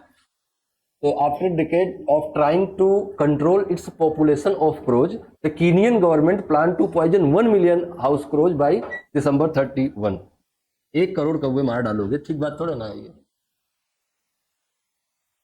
है? हाँ 10 लाख, सॉरी 1 मिलियन, 10 लाख कौवों को मारने का प्लान सरकार बना रही है। संख्या कंट्रोल नहीं हो रही है, कौवा ही कौवा होता जा रहा होगा कीनिया में भाई। अच्छा, आदमी कौवे में फर्क नहीं दिखता होगा कीनिया में, है ना तो वो भी एक थोड़ा समस्या हो जाती होगी, है? मैं रियल बात बोल रहा हूं, तुम्हें तुम्हारे मन में रेसिज्म है ना, मैंने तो सच बोला। येन पिंडे तेन ब्रह्मांडे, तुम्हारे मन में रेसिज्म है, इससे तुमको रेसिस्ट दिख रही है बात, मैंने तो सच बोला। कलर को लेके मैंने बोला, मैंने ये कहा कि वो कलर खराब है, वो कलर अपना है, जिसका जो कलर है वो नेचर ने दिया है, वो तो नेचर ने जो रंग भरा है जिसके अंदर वो रंग निकलेगा उसके अंदर से, है ना। स्किन किसी की किसी भी रंग की हो सकती है। मैं तो इस बात को मानने वाला हूं कि हमारे आपके शरीर में सिर्फ फर्क है, जो तुम्हारे अंदर प्राण है सेम हमारे अंदर, कोई अंतर हो तो बताओ। जो तुम्हारे शरीर से निकलने पर तुम्हारा मौत होगा, वही तो मेरे शरीर से निकल जाएगा तो मेरी मौत हो जाएगी, और दोनों में कोई अंतर नहीं है। तो अंदर से हम सारे लोग कौन हैं? एक हैं, बनावट का सिर्फ फर्क है। तुम्हारी नाक किसी और आकार की है, मेरी नाक किसी और आकार की है, तुम्हारी आंखें किसी और तरह की हैं, हमारी आंखें किसी और तरह की हैं। इन्हीं को आपने डिटरमाइन कर लिया है कि भाई इनकी वाली तो बड़ी सुंदर आंख है, इनकी वाली थोड़ी खराब है। तो ये जो आपकी मान्यताएं हैं ये सब जो है अतार्किक है, अवैज्ञानिक है। तभी दुनिया का हर आदमी बराबर मात्रा में खूबसूरत है, बराबर मात्रा में समझदार है, सब कुछ बराबर है ना, सब सुंदर है इस दुनिया में। और किसी को अपने सुंदरता पर जरा सा भी संदेह हो रहा हो तो जाके अपनी मम्मी से पूछ ले कि मैं मम्मी कितना सुंदर है ना, तो उसकी मम्मी बताएगी कि वो कितना सुंदर है। ना समझे? तो मैं कोई रेसिस्ट बात नहीं करता, कभी नहीं करता, मेरे दिमाग में ही नहीं है, मेरे ख्याल में ही नहीं है रेसिज्म, तो कहां से आएगा मेरी जुबान से वो? समानता मेरे दिमाग में कूट कूट के भरी है, मैं कभी ऐसा नहीं कर सकता। स्त्री पुरुष को लेकर समानता कूट कूट के भरी है, जाति को लेकर समानता एकदम कूट कूट के भरी है। हम कभी ऐसी बात निकाल ही नहीं सकते मुंह से, वो आप ही गलत सोच लिए होंगे, क्योंकि मैं उन बातों के लिए जिम्मेदार हूं जो मैं कह रहा हूं, मैं उन बातों के लिए जिम्मेदार नहीं हूं जो तुम सुन रहे हो, क्योंकि हमारे कहने और तुम्हारे सुनने के बीच में तुम्हारा व्यक्तित्व शामिल है ना, तो तुम्हारा पूरा व्यक्तित्व शामिल है उसके बीच में, तो मैं क्या कर सकता हूं उसमें? मैं कुछ कहूंगा आप कुछ समझोगे, क्यों? क्योंकि आप हैं, कदों के बाप हैं, है ना। तो आगे चले, कौवा जो है समस्या बन गया है कीनिया के लिए, है ना। मारेंगे वो कौवे को, चुन चुन के मारूंगा, है ना। थोड़ा जान लेना चाहिए हम लोगों को कौवों के बारे में। तो कौवा जो है वो साइंटिफिक नाम है, इंडियन हाउस क्रो का जो जैविक वैज्ञानिक नाम है वो क्या है? कोरबस स्प्लेंडेंस। तो कोरबस स्प्लेंडेंस जो है वो एक संस्था है, international union for conservation of nature and natural resources, IUCN, है ना। ये एक बुक जारी करती है जिसका नाम होता है रेड डाटा बुक। ये उस रेड डाटा बुक में दुनिया की उन स्पीसीज को लिस्ट करती है जिन पर किसी भी तरह का संकट है। वो कई कैटेगरीज बनाती है, 22-23 कैटेगरीज हैं उसमें, अलग अलग तरह की स्पीसीज की सिचुएशन को देखते हुए उनको अलग अलग तरह की कैटेगरीज में डाला जाता है। इस बात को ध्यान में रखते हुए IUCN की रेड लिस्ट में कौवे का स्टेटस क्या है? लीस्ट कंसर्न्ड, मतलब है कम चिंतनीय है ना, जो है बहुत ज्यादा स्थिति खराब नहीं है ना, तो वो लीस्ट कंसर्न्ड स्पीसीज में है। लेकिन अगर इंडिया की कंडीशन को हम लोग देखें तो संख्या लगातार कौवों की घटती जा रही है। तो लीस्ट कंसर्न्ड है। ये खाते क्या हैं? दोनों खाते हैं, सर्वाहारी हैं, ओमनीवोरस हैं। चालाक बहुत होता है कौवा। भारत में कहा गया है काक चेष्टा वको ध्यानम स्वान निद्रा तथैवचा अल्पाहारी गृह त्यागी विद्यार्थी पंचलक्षणम। तो विद्यार्थी के पहले लक्षण की तुलना कौवे से ही की गई है। काक चेष्टा, एकदम अगल बगल देखते रहते हैं जल्दी जल्दी। तो आपकी चेष्टा कैसी होनी चाहिए? कौवे की तरह। कितना वो सचेत रहता है कि अगल बगल उसके क्या हो रहा है जानने के लिए, बहुत जल्दी जल्दी सर हिलाते रहता है ना। तो काक चेष्टा वको ध्यानम, बकुला अपने जो उस पर है एकदम सीधा ध्यान लगा के बैठा रहता है, एकदम ऐसा लगेगा, इसलिए बगुला भगत कहा जाता है। ऐसा लगेगा कि तू मारेगा ही नहीं हमको, आंखें भी बंद रखेगा नीचे की तरफ, लेकिन झट से मार देगा, है ना। पानी में बैठा रहेगा और झट से अपना शिकार पकड़ लेगा। काक चेष्टा वको ध्यानम।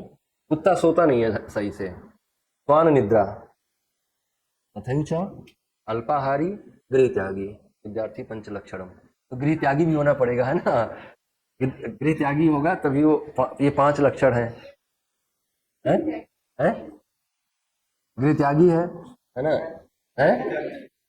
बाकी 4 उनको भी डेवलप करना पड़ेगा, है ना। देखो कौवा भी आपको कितनी बढ़िया शिक्षा दे रहा है ना, तो बहुत इंपॉर्टेंट है वो कौवा हमारे लिए। तो ओमनीवोरस है ये, नेचर वाइज सब कुछ खा लेता है बेचारा, बहुत एडजस्ट करता है खाने में। Wild life protection act schedule 5 में ये लिस्टेड भी है। The house crow is the slender bird with the long neck and a relatively larger bill.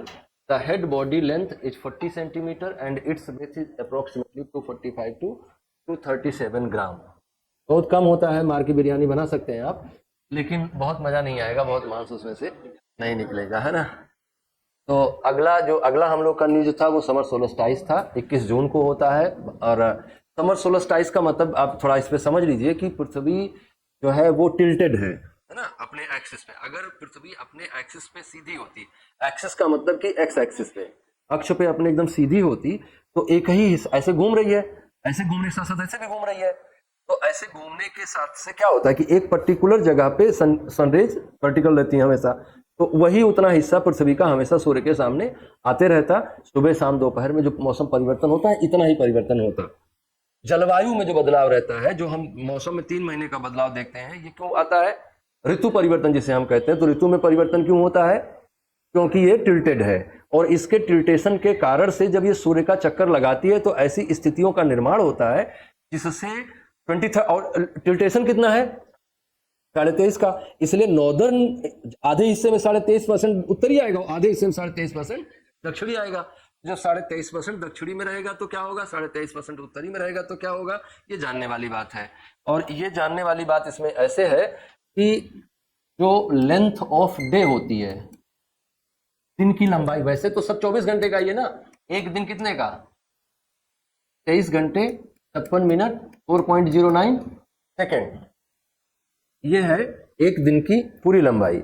लेकिन इस दिन में, इस पूरे 24, जिसको हम जनरली 24 घंटा मानते हैं, इसीलिए हम 28 दिन का फरवरी कर लेते हैं कैलकुलेशन ठीक रखने के लिए।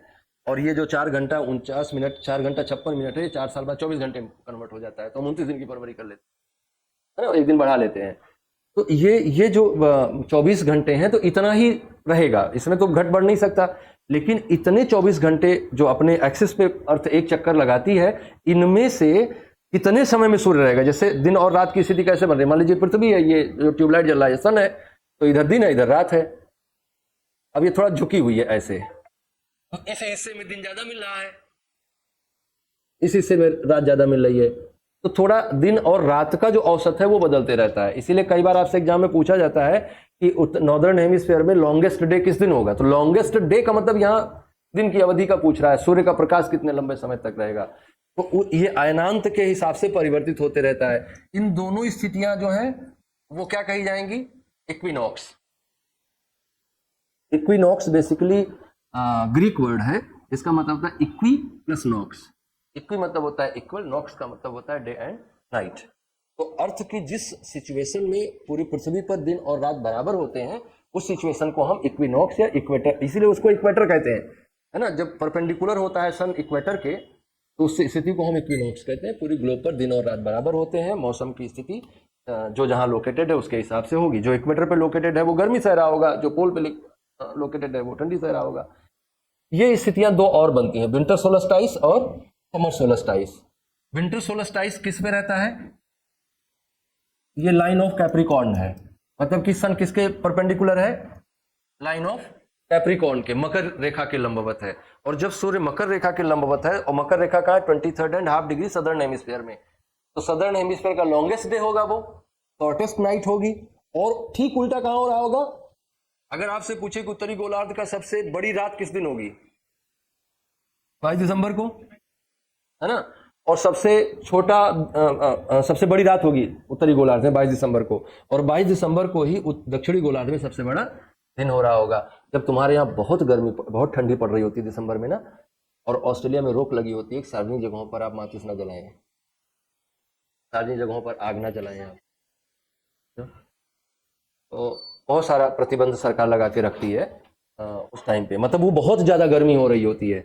और जब आपके यहाँ बहुत ज्यादा गर्मी हो रही होती है, अभी 21 जून को क्या था, 21 जून को समर सोलस्टाइस था, मतलब कि सूर्य कहाँ रहा होगा, लाइन ऑफ कैंसर के परपेंडिकुलर रहा होगा। और लाइन ऑफ कैंसर के परपेंडिकुलर होने का मतलब क्या है कि नॉर्दर्न हेमिस्फीयर को हीट दे रहा होगा।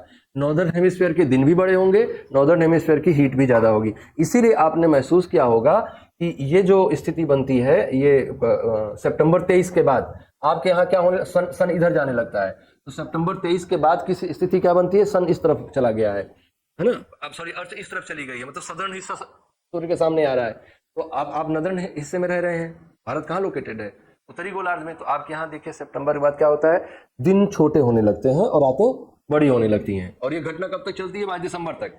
और 22 दिसंबर के बाद फिर से क्या होने लगता है, दिन बड़े होने लगते हैं, रातें छोटी होने लगती हैं। और ये क्रिया कब तक चलती रहती है, मार्च तक। और आके 22 मार्च को क्या होगा, सबसे बड़ा दिन रहेगा आपके यहाँ, लॉन्गेस्ट डे रहेगा और शॉर्टेस्ट, नहीं डे और नाइट इक्वल हो जाएंगे, सॉरी डे नाइट इक्वल हो जाएंगे। अब इधर आएगा मार्च के बाद, तो फिर आपके यहाँ बढ़ना शुरू होगा, दिन की अवधि और बढ़ना शुरू होगी, और बढ़ते बढ़ते कहां तक जाएगी, जून तक। तो 21 जून क्या होगा, नॉर्दर्न हेमिस्फीयर का लॉन्गेस्ट डे होगा। और अगर इंडियन कंटेक्स्ट में कहें तो उस पर भी ये नियम लागू होता है, क्योंकि लाइन ऑफ कैंसर भारत के बीचों बीच से होके जा रही है। 21 जून को, जिसको हम ग्रीष्म अयनांत कहते हैं या समर सोलस्टाइस कहते हैं, वो बनता कब है, 21 जून को बनता है। वो नॉर्दर्न हेमिस्फीयर को बहुत हीट देता है, और इसी कारण से जून में आपके यहाँ बहुत सारे तरह के क्लाइमेटिक चेंज होते हैं, जैसे वेदर चेंज होते हैं, जैसे हवाओं का आना। 21 जून को एकदम टॉप माना जाता है। 21 जून तक भारत में मानसून विस्फोट हो जाता है, मानसून की स्थिति हो जाती है, तब पर भी पटना बारिश नहीं होती है।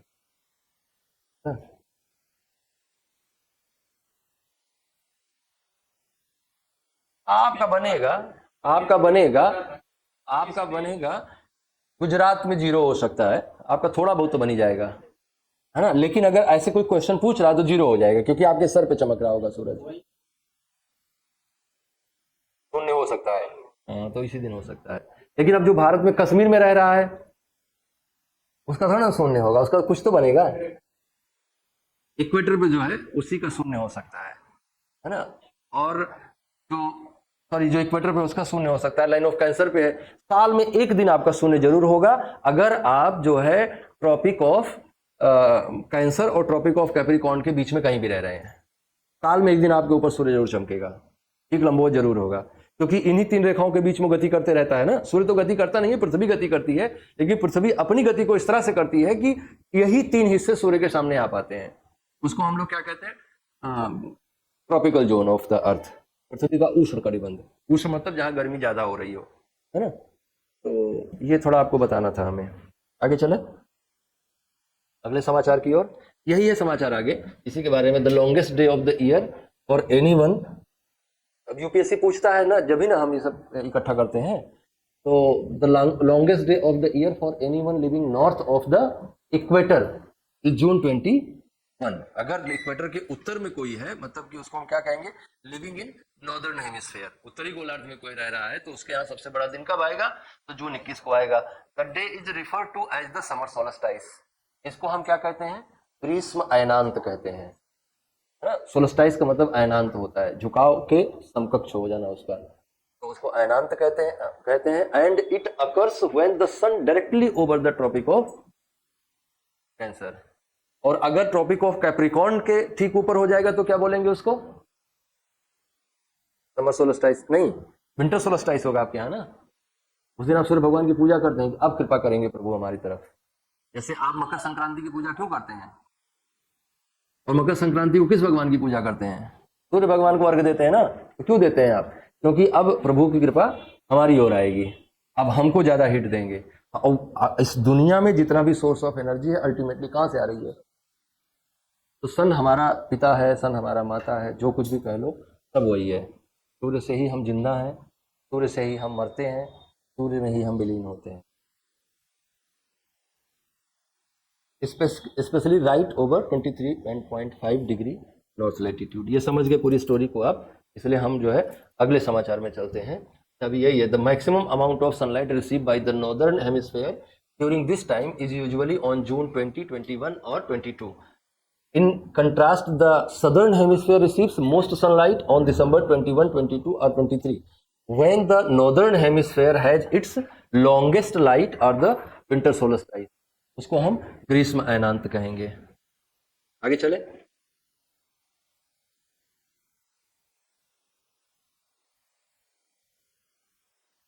होच क्या है? होच देसी शराब, और ये बहुत खतरनाक है ना? पी के बौरा जाता है आदमी तो कई बार तो बौरा जाता है और कई बार तो निपट जाता है ना? अच्छा, इसमें समस्या क्या होती है? बहुत ज्यादा रेगुलेशन तो काम करता नहीं है, देसी स्टाइल में बनती है ये, और नशा बढ़ाने के शौक में थोड़ा सा। अच्छा, आप शराब पीने बैठ जाओ तो शराब आपको पी रही है ना? ताकि की हर निगाह पे पल खा के पी गया, लहरों पे खेलता हुआ लहरा के पी गया, रहमते तमाम मेरी हर खता मुआफ, मैं इंतहाई शौक में घबरा के पी गया। तो वो ऐसा है शराब का माहौल कि आप जब पहला पैग तो आप मारते हैं, है ना? फिर वो हो सकता है दूसरा पैग भी आप मार लें, फिर मैं इंतहाई शौक में घबरा के पी गया, फिर उसके बाद तो पता ही नहीं चलता, ले आओ छाओ थोड़ा मार लेते हैं, या तो हम रहे, है ना? दो में दोनों का रहना ठीक नहीं है, तो वो वैसा हो जाता है। पहले तो वो साकी की हर निगाह पे बलखा के पी गया, फिर क्या हुआ? लहरों से खेलता हुआ लहरा के पी गया, रहमते तमाम मेरी हर खता मुआफ, मैं इंतहाई शौक में घबरा के पी गया, तो पी गया। कुल मिला के बात यह है। ये लेकिन बहुत गड़बड़ हुआ, बहुत दुखद घटना है। इसमें थोड़ा आप जो है देखें, it is a commonly use, अरे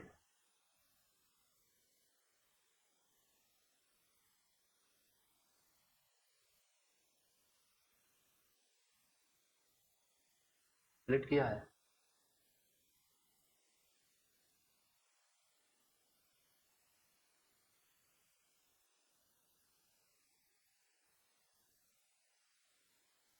तो ये थोड़ा दुखद घटना है ना? और लेकिन इसके बारे में थोड़ा जानकारी हम लोगों को होनी चाहिए। तो it is a commonly use term for the poor quality alcohol.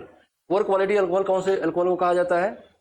जो बहुत तेजी से बनाया गया हो, हाँ, फर्मेंटेशन का प्रोसेस बहुत जल्दी कर लिया गया, वो हमेशा अल्कोहल पुअर क्वालिटी की होगी। जैसे बेस्ट क्वालिटी की अल्कोहल कहाँ से आएगी?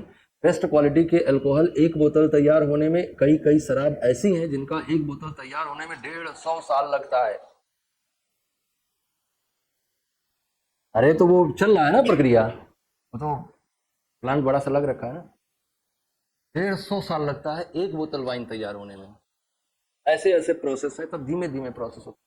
तो वो कौन है? वो 2 लाख 3 लाख की बोतल में होती है। जैक डेनियल का एक बोतल बनने में साल भर 1.5 साल लग जाता है, साल भर लग जाता है। आप देखते होंगे रहता है रेयर ब्लेंडेड विस्की, तो रेयर ब्लेंडेड है वो। जितना रेयरली वो बनी होगी, जितना धीमी प्रक्रिया से बनी होगी, उतना महंगी होगी शराब, है ना? तो क्या कह रहा है कि poor quality alcohol derived from hoochinoo, word है hoochinoo, a native Alaskan tribe that was known to produce very strong liquor. यहां से आया है होच वर्ड, है ना? ये अलास्कन ट्राइब है, अलास्का की एक जाति है, जनजाति है, जो हुचिनो नाम से जानी जाती है, और बहुत बेस्ट लिकर भी ये बनाते हैं। ऐसा नहीं है, इनका नाम थोड़ा ग्लोबलाइज हो गया, इसलिए वो हुच वर्ड जो है ज्यादा फेमस हो गया। लेकिन इंडियन ट्राइब्स भी बहुत अच्छे अच्छे क्वालिटी की शराब बनाती हैं, वो उतना ग्लोबलाइज नहीं हो पाया। सुंदरी ने इंदरी नाम का, क्या गुंडा बनेगा रे तू? पुरुष होके शराब का नाम सही से नहीं जानता है, क्या गुंडा बनेगा तू? अच्छे नहीं हो, बुरे हो तुम। कोई भी पुरुष 25 साल से ऊपर, अभी 25 साल के अंदर हो ऊपर हो, अंदर, चलो तब माफ है तुम्हारा अपराध। 25 साल से ऊपर का पुरुष यूपीएससी की तैयारी करता हो, मन से करता हो, यूपीएससी आपको सिलेक्शन देना देना नशेड़ी पक्का बना देगी, है ना। नशा तो जरूर लत लगवा देती है यूपीएससी, अगर या तो आपने तैयारी नहीं की होगी ढंग की, अगर आपने ढंग से तैयारी कर ली है या तो ऊपर वाले ने साथ दे दिया कि पहले दूसरा अटेम्प्ट निकल गए, तब तो फिर आप नशा से बच जाएंगे। लेकिन अगर आपने यूपीएससी की तैयारी दिल से कर ली तो पहली चीज तो ये जो बैरियर्स सोशल दिमाग पे रहता है ये तो तुरंत का तुरंत चकनाचूर हो जाता है। एक बार आदमी को अपने पूरे जीवन में यूपीएससी क्लियर हो चाहे ना हो, तैयारी जरूर करनी चाहिए। जितने तुम्हारे सोशल बैरियर्स हैं पहले तो ये चकनाचूर हो जाएंगे। जैसे एक सोशल बैरियर है, शराब खराब है, कहाँ खराब है भाई? यूरोप में जाके कौन शराब खराब है, जाके अमेरिका में कौन शराब खराब है, कनाडा में जाके कौन शराब खराब है। जिस तापमान पर पेट्रोल भी जम जाता है उस तापमान पर शराब नहीं जमता है, इतना अच्छा चीज है। अरे तो वो आपको नशेड़ी बनाता है यूपीएससी। आप डरिए नहीं, आप थोड़ा और मेहनत से तैयारी करिए, फिर आप जो है सुंदरी नहीं इंद्री बोलेंगे आप, है ना। इंद्री जो है वो सिंगल माल्ट विस्की है ना, इंडिया का अकेला ब्रांड है। तो 4-5 हज़ार का बोतल आता है उसका, 1000 के आसपास आता है, महंगा शराब है। चलिए आप लोग का सिलेक्शन हो तो गिफ्ट कीजिएगा फिर, है ना। है महुआ वाली नहीं दीजिएगा, है ना, महुआ वाली नहीं दीजिएगा। चलिए तो यहाँ यहाँ न्यूज पर ध्यान दीजिए, काहे के कारण हुच चर्चा में आया, है ना। तो at least 53 people have died and around 140 others have been hospitalized after consuming hooch or spurious liquor in Tamil Nadu, Kallakurichi. Kallakurichi जगह है जहां पर 53 लोग मर गए इसी तरह का हूच पीकर, और 140 लोगों को हॉस्पिटलाइज करना पड़ा, और ये संख्या बाद में और बहुत ज्यादा बढ़ती जा रही है। वहां पे बहुत विरोध प्रदर्शन भी इसका चल रहा है। Hooch is commonly used for poor quality alcohol derived from Hochino, native Alaskan tribe that was known to produce very strong liquor। और ये जो है वेरी स्ट्रॉन्ग लिकर ये लोग बनाते हैं, जो जनजातियां बनाते हैं उनकी प्रक्रिया सही होती है, लेकिन जो ऐसे लोग बनाते हैं वो क्या करते हैं कि उसमें नशा बढ़ाने के लिए मेथिल अल्कोहल की मात्रा को बढ़ाते हैं, और मेथाइल अल्कोहल जो है वो क्या करता है, नर्वस सिस्टम पे अटैक करता है। और नर्वस सिस्टम जैसे शराब क्या करती है, आपके न्यूरो सिस्टम को अटैक करती है ना। लड़खड़ा रहा है पैर, तो पैर क्यों लड़खड़ा रहा है, जुबान क्यों लड़खड़ा रहा है शराब पी के, क्योंकि इन सब पर कंट्रोल कौन कर रहा है, न्यूरो सिस्टम, सेरिबेलम। अब वो न्यूरो सिस्टम पे ही सीधे अटैक मार दिया है, तो चलोगे तो पैर लड़खड़ाएगा, बोलोगे तो जुबान लड़खड़ाएगी, कोई सामान दे रहोगे तो हाथ कांपेगा, है ना। है थिंकिंग एबिलिटी तो बहुत बढ़ जाती है। हाँ मतलब जजिंग कैपेसिटी घट जाएगी, लेकिन थिंकिंग कैपेसिटी तो टॉप पे रहती है उस समय, है ना। उस समय ऐसे ऐसे विचार आते हैं, खतरनाक से मतलब खतरनाक से खतरनाक काम आदमी कर जाता है। किसी को उसने टारगेट किया है कि हमें इसको सुनाना है 4 बात, है ना, ऐसे वो चाहे तो शांत रह लेगा, सह लेगा, लेकिन अगर उस समय बता दो उसको कि इसने तुमको गाली दी थी, एक दी थी ना, आज साले को 1000 देते हैं, है ना, तो ऐसा हो जाता है। तो which is produced using distillation of the fermented mixture generally of locally available yeast and sugar or fruit। ऐसा करके बनाते हैं, ऑफन फ्रूट वेस्ट से बनती है, जो छिलका उलका बच जाता है। वैसे भी शराब वेस्ट से बनती है, जैसे आप ना जो रम बनाते हैं तो किससे बनाते हैं, सीरे से बनाते हैं। ज़्यादातर रम जो है वो वेस्ट से बनती है, ज़्यादातर जो फ्रूट वेस्ट है इनसे अल्कोहल वगैरह बनाया जाता है, वो बियर वगैरह बनाया जाता है। तो there is an inherent risk associated with the crude method of hooch production. कच्ची शराब में हमेशा समस्या रहेगी, है ना। और वो जहां जहां भी चल रही हैं कच्ची भट्टियां, उनको सरकार को बंद करवाना चाहिए। The fermented mixture which is distilled contain more than just consumable alcohol ethanol, है ना, ये बहुत जरूरी बात है। It also contains methanol and industrial alcohol that is highly toxic for human beings. वही मैं बोल रहा था कि आंख वाँख अंधा कर देती है ना, आपको बहुत नुकसान करती है। लेकिन ये होता क्या है, नशा बढ़ा देती है। तो नशा बढ़ाने के चक्कर में लोग क्या करता है, हाँ, और वो अनुपात सही होना चाहिए ना। सबसे बड़ा जो समस्या होती है अनुपात की होती है, अनुपात में गड़बड़ा देता है वो।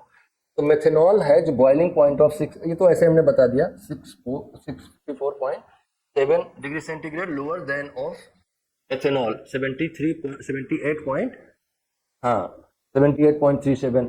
तो ये और ये का अलग अलग बॉइलिंग पॉइंट है। ये तो थोड़ी जानकारी थी आपके लिए। और आगे बढ़ते हैं और थोड़ा सा समझते हैं कि डिस्टिलेशन क्या है, फर्मेंटेशन क्या है। All alcohol is produced using two basic processes, fermentation and distillation. Hindi में कहते हैं किण्वन और आशवन। किण्वन क्या है? अंग्रेजी ही ठीक है। तो फर्मेंटेशन, और उसके बाद फिर क्या करते हैं? फर्मेंटेट करने का मतलब क्या होता है? When heated yeast reacts with sugar. सड़ाते हैं पहले ना उसको, थोड़ा गर्मी देके उसको, थोड़ा हीट देके सड़ाते हैं उसको। सड़ाने से क्या होगा? शुगर केन, इस तरह का जो भी जिन भी ग्रेन में शुगर पाया जाता है, चाहे वो ग्रेन हो चाहे वो फ्रूट, ग्रेन में भी शुगर पाया जाता है, ग्लूकोज रहता है। तो ग्रेन है, शुगर है या शुगर केन है, इनमें से to ferment and produce a mixture containing alcohol. This is an old age process used to create beverages like beer and wine. Simple सा प्रक्रिया है। आप महुए से, जैसे आप बोल रहे थे महुआ वाली गिफ्ट करेंगे, तो आपको बनाने का तरीका हम बता दे रहे हैं ना। तो उसमें लोग का क्या, पुराना एकदम पुराना देसी वाला स्टाइल क्या करता है, अगर महुए से भी बनानी है तो बहुत सुंदर शराब बन सकती है। लेकिन आप क्या करो कि ऊपर एक मटकी में महुआ डालो, नीचे छन्ना लगा के दूसरी मटकी लगा के मिट्टी में गाड़ दो।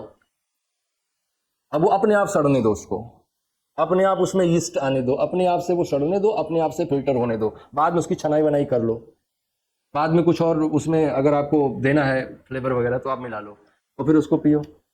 गंधाएगा तो वो महुआ है तो गंधाएगा ही गंधाएगा। लेकिन अगर इसी में आप सोचो कि हम जो है अंगूर यूज कर रहे हैं महुए की जगह पे, काला वाला, तो ये सबसे ओल्ड एज प्रोसेस है जिसमें हम क्या करते हैं, ईस्टिंग कर देते हैं। टेम्परेचर, अब अगर लोग क्या करता है, जल्दी जल्दी शराब बनाने के चक्कर में जमीन में नहीं गाड़ता उसको। जैसे जो महंगी शराब आप पीते हैं, ये कहां से, इनका फर्मेंटेशन कैसे हुआ है? जमीन में गाड़ के हुआ है। और जो तुम पी रहे हो, जो ये वाली बन रही, हुच बन रही हो, कैसे हो रहा है? नीचे से आग देके। और वही प्रक्रिया की जा रही, छाना जा रहा है जल्दी जल्दी करने के चक्कर में, और जल्दी जल्दी करने के चक्कर में, नशा बढ़ाने के चक्कर में सब गड़बड़ियां हो रही हैं। तो ऐसे करके आप क्या कर लेते हैं, फर्मेंटेशन करते थे, फिर distillation. This is the process of physical separation alcohol from a fermented mixture using evaporation and condensation. इससे हम करते हैं, खौला दिया, ऊपर गया, कंडेंस कर लिया, लिकर बना लिया, है ना। तो इसमें हम ये क्या है, इवेपोरेशन का मतलब क्या करते हैं, उसी मिक्सचर को खौला लिया, ऊपर कंडेंस करवा लिया, नीचे रोक ले जाके, क्या का काम आपका। तो आप लोग लेकिन समझिए कि शराब अच्छी बात नहीं है। मैं जितनी भी बातें बता रहा हूँ आपको, वो बातें केवल आपका मन बहलाने के लिए कह रहा हूँ मैं, है ना। नहीं तो आप लोग रास्ता ढूंढने लगिए। तो आते हैं मिर्ची का क्या समाचार रहा। मिर्ची क्यों चर्चा में रही? Food safety authority in Denmark.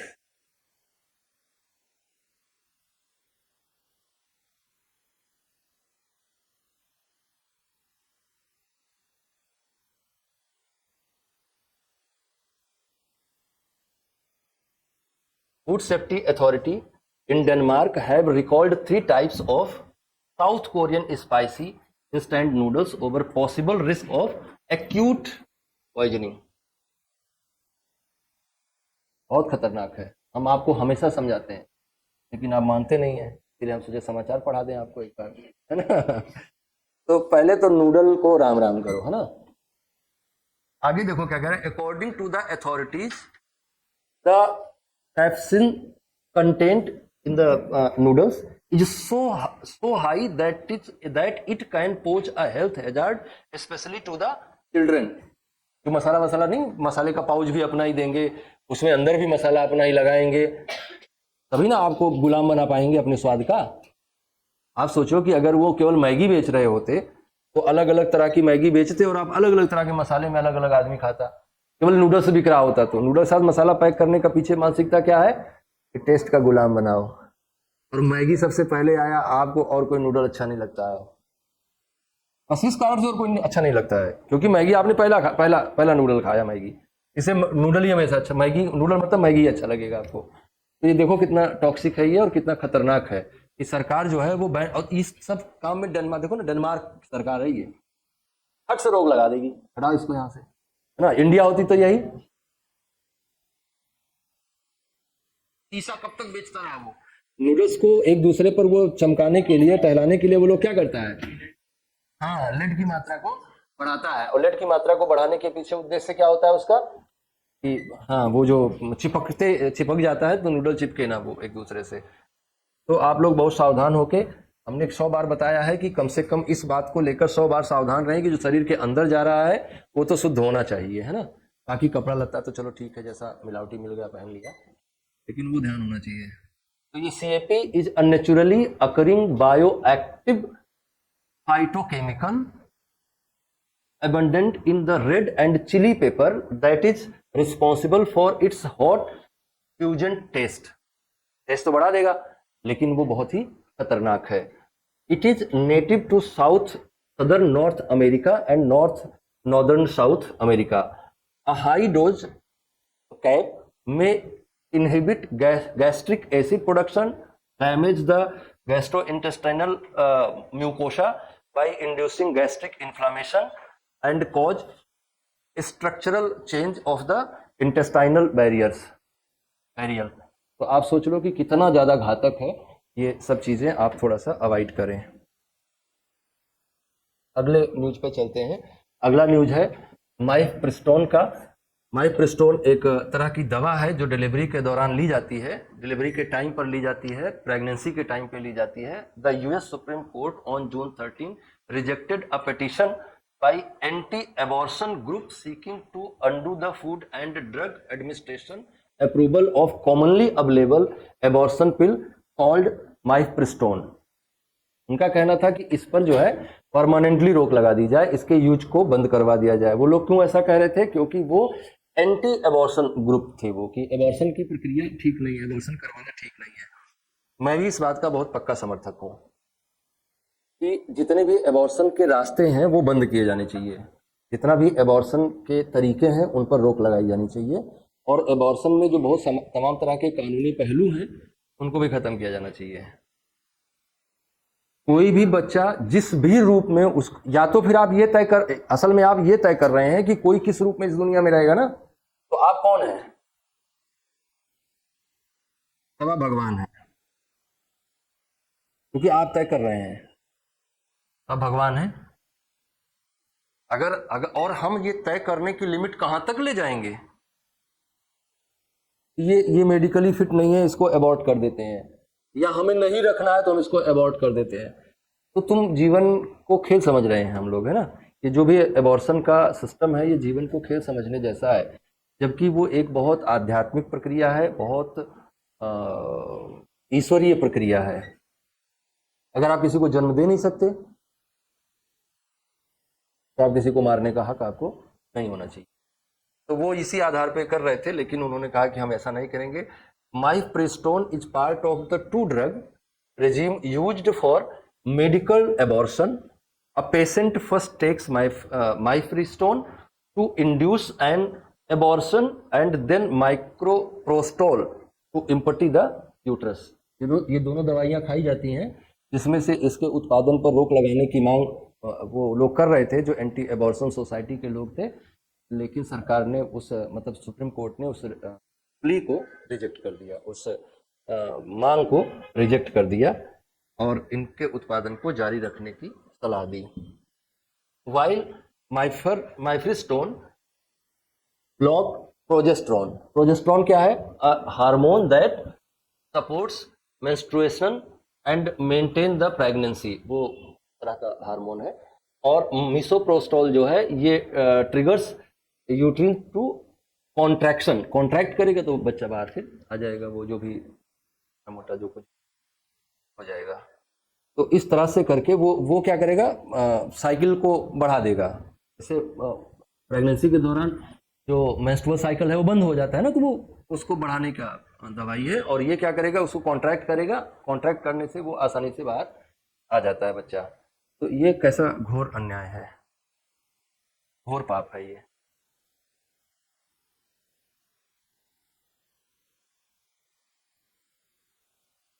India में भी, हाँ बिल्कुल, तो इंडिया में भी निकालती है। देखिए कितना मटेरियलिस्टिक हो गया है आदमी, सोचिए ना, मतलब हमारा मन नहीं है तो फिर कंट्रासेप्टिव यूज करिए आप। कि कैसे, मतलब जीवन तो आपके आपके आपसे नहीं आया है ना जीवन, आप सिर्फ माध्यम है भाई, है ना। जीवन तो कहीं और से आया है और आप उसको खत्म कर देते हैं, तो ये अमानवीय है और मुझे लगता है कि ये सही नहीं है भाई। आप लोग का क्या राय है इस मामले में? क्लाउड सोनेट 3.5 है ना, ये क्या है? Anthropic has launched its latest AI model called Cloud 3.5 Sonnet. The company's first the company's first released the first release in upcoming Cloud 3.5 AI model series. It is a large language model and is part of the family of LLMs which is being developed by the Anthropic. ये जो है एक तरह का AI model होगा जो आपको बहुत सारे हेल्प करेगा। अगला समाचार है थाईलैंड का। Thailand recognise same sex marriages. तो ये भी आप जान लीजिए कि the Thai senate, the upper house of Thailand's national assembly passed the marriage equality bill on June 18, 2024। 18 जून 2024 को थाईलैंड ने एक मैरिज इक्वलिटी एक्ट पास किया। इस समय this puts Thailand on the verge of becoming the first country in Southeast Asia and the third in Asia after Nepal and Taiwan to legalize same sex marriages। तो same sex marriages को legalise कर, ये भी democracy की गंदगी है। मतलब मैं तो गंदगी नहीं कह रहा हूँ, मैं तो मानवता का भाई, मैं डेमोक्रेटिक हूँ, है ना। मैं जैसे गंदगी बोलूंगा सबसे पहला सवाल मुझे पकड़ा होगा, तो मैं इसको गंदगी नहीं मानता। मैं मान रहा हूँ कि भैया ये सारा ओरिएंटेशन का मामला है, जिसका जैसा ओरिएंटेशन है वैसा उसका मामला है। लेकिन मैं इतना जरूर कहना चाहूंगा कि ये सब कुछ बीमारी जो है, ये बीमारी है, सिकनेस है, ये सारी बीमारी जो है, ये जो आपने मतलब ये सेम सेक्स तक बात आई कैसे? क्योंकि आपने सेक्सुअल एक्टिविटीज को गंदा कहा। दुनिया के किसी और जानवर में इस तरह की बीमारी नहीं है मनुष्य के अलावा, क्योंकि मनुष्य के अलावा और किसी जानवर ने सेक्स पर कोई प्रतिबंध नहीं लगाया। मनुष्य ने सेक्स को ऐसा टैबुइज्म किया कि तो भैया गुनाह अजीम है, ये तो सबसे बड़ा पाप है दुनिया का, जिसके कारण से लोग कुंठित हुए, लोग रोका गया लोगों ना, इसमें नहीं उतरना, ये पाप है, ये पाप है, ये पाप है, ये पाप है। इस पाप के कारण से अगर किसी को इस तरह के सेक्सुअल रिलेशन में जाने का अवसर भी मिलता है तो भी वो हीन भावना से ग्रस्त हो जाता है। जैसे ही उसके दिमाग से वो बुखार उतरता है, वो हीनता से भर जाता है कि उसने गलत काम किया है, बहुत गहरी हीनता से भर जाता है कि उसने गलत काम किया है। कैसी व्यवस्था हमने बनाई है? तो हमने जो इतना ज्यादा बैरियर्स लगाए, जो सेक्स का टैबुइज्म किया, इसी कारण से हमारे दुनिया में हमने एक ऐसा मानव बनाया जहां वैश्याएं हैं। दुनिया के किस समाज, दुनिया के किस जानवर में वैश्या होती है? तुम्हारे यहाँ वैश्याएं हैं, वैश्यालय चल रहे हैं। क्यों चल रहे हैं? क्योंकि आपने ऐसी व्यवस्था बनाई। जो प्रकृति का बल है उसको रोकने का आपने प्रयास किया, है ना, प्रकृति के मांग को रोकने का आपने प्रयास किया। आपने बहुत गंदे नियम बनाए, आपकी उसी गंदगी का परिणाम ये सेम सेक्स मैरिजेस तक जा रहा है। अभी देखो कहां तक जाएगा ये, है ना। अगर आपने कभी प्रतिबंध नहीं लगाया होता तो इस तरह की बीमारी कभी किसी के दिमाग में ना आती। और जिन कम्युनिटीज ने, मेरा तो और कहना है इस बात में, और स्टडी है इस बात में कि जिन कम्युनिटीज ने और ज्यादा रोक लगाई सेक्स पे, उनके यहाँ ये बीमारी पहले आई। मुस्लिम्स में पहले आई ये बीमारी। पठान अफगान जो होते थे वो 90% होमोसेक्सुअल होते थे। आप अलाउद्दीन खिलजी को देखिए, अलाउद्दीन खिलजी के बेटे को देखिए, है ना।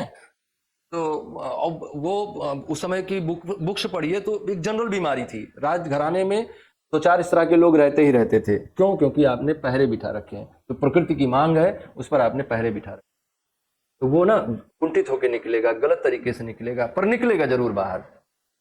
एक उम्र तक हो सकता है कि आप दबा ले जाएं, फिर एक उम्र के बाद आपके दबाने की क्षमता घट जाएगी, फिर आप भी उसी कुंठा का शिकार हो जाएंगे, इसी तरह के अनाप शनाप एक्टिविटीज का शिकार हो जाएंगे। तो ये सही है कि गलत है, ये बहुत बड़ा अध्ययन का विषय है। लेकिन आज हमारे सामने लोकतांत्रिक व्यवस्था में यही व्यवस्था है कि व्यक्ति की इच्छा सबसे ऊपर है और वो जब तक दूसरे को नुकसान नहीं पहुंचा रही है। तो व्यक्ति की इच्छा है कि वो सेम सेक्स से मैरिज करे, तो कानून को उसके बीच में नहीं आना चाहिए। वो चाहता है कि डिफरेंट सेक्स में करे, तो भी कानून को उसके बीच में आड़े नहीं आना चाहिए। वो चाहता है कि दूसरी जाति में करे, तो भी कानून को बीच में आड़े नहीं होना चाहिए। दूसरे संप्रदाय में करे तो भी बीच में नहीं आना चाहिए। और ये सिर्फ कुछ काहे के लिए हो पा रहा है? डेमोक्रेसी। क्योंकि हमें नहीं राइट दोगे, हम रैली निकाल देंगे। पहले शर्म करते थे लोग, जो एलजीबीटी ग्रुप के लोग होते थे, पहले शर्माते थे बोलने में कि मैं गे हूं, मैं लेस्बियन हूं, मैं ट्रांसजेंडर, शर्माते थे लोग। अभी क्या है? खुलेआम प्रदर्शन होता है, LGBT रैली निकलती है, सभाएं होती हैं, उनके उनके बड़े बड़े ऑर्गेनाइजेशंस हैं, बड़े बड़े लोग हैं उनमें। वो कौन अनाउंस्ड लेस्बियन थी, वो कहाँ की प्रधानमंत्री बनी थी ना, इटली की या कहाँ की थी वो?